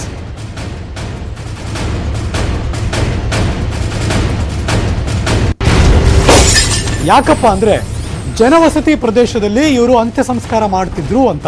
ಇದಕ್ಕೆ ಆ ಭಾಗದ ಸ್ಥಳೀಯರು ವಿರೋಧ ವ್ಯಕ್ತಪಡಿಸಿದ್ರು. ಶವಕ್ಕೆ ಪೂಜೆ ಮಾಡ್ತಿರ್ಬೇಕಾದ್ರೆ ಅವರೆಲ್ಲ ಎಂಟ್ರಿ ಕೊಟ್ಟರು. ಶವ ತೆಗೆದು ಬೇರೆ ಕಡೆ ಹೂಳಿ ಅಂತ ಪಟ್ಟು ಹಿಡಿದ್ರು. ಮೃತರ ಕುಟುಂಬಸ್ಥರು ಸ್ಥಳೀಯರ ನಡುವೆ ವಾಕ್ಸಮರ ನಡೀತು. ಮಧ್ಯಪ್ರವೇಶ ಮಾಡಿದವರು BBMP ಅಧಿಕಾರಿಗಳು, ಪೊಲೀಸರು. ಸ್ಥಳೀಯರ ನಿವಾಸಿಗಳ ಮನವೊಲಿಸಿದ್ರು ಪೊಲೀಸರು. ಪುಟ್ಟೇನಹಳ್ಳಿ ಪೊಲೀಸರಿಂದ ಮನವೊಲಿಕೆ ಆಯಿತು. ಕೊನೆಗೆ ಅದೇ ಸ್ಥಳದಲ್ಲಿ ಶವ ಸಂಸ್ಕಾರ ಕೂಡ ಪೂರ್ತಿ ಆಯಿತು. ಇದರ ಮಧ್ಯೆ ಗಲಾಟೆ, ಮಾತಿಗೆ ಮಾತು, ಕಲ್ಲೇಟು ಎಲ್ಲ ಆಗೋಯ್ತು.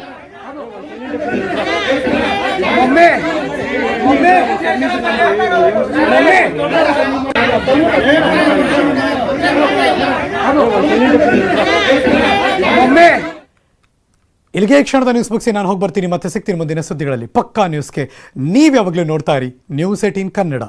ಜಾಲ ನಮ್ಮದು, ಬಲ ನಿಮ್ಮದು.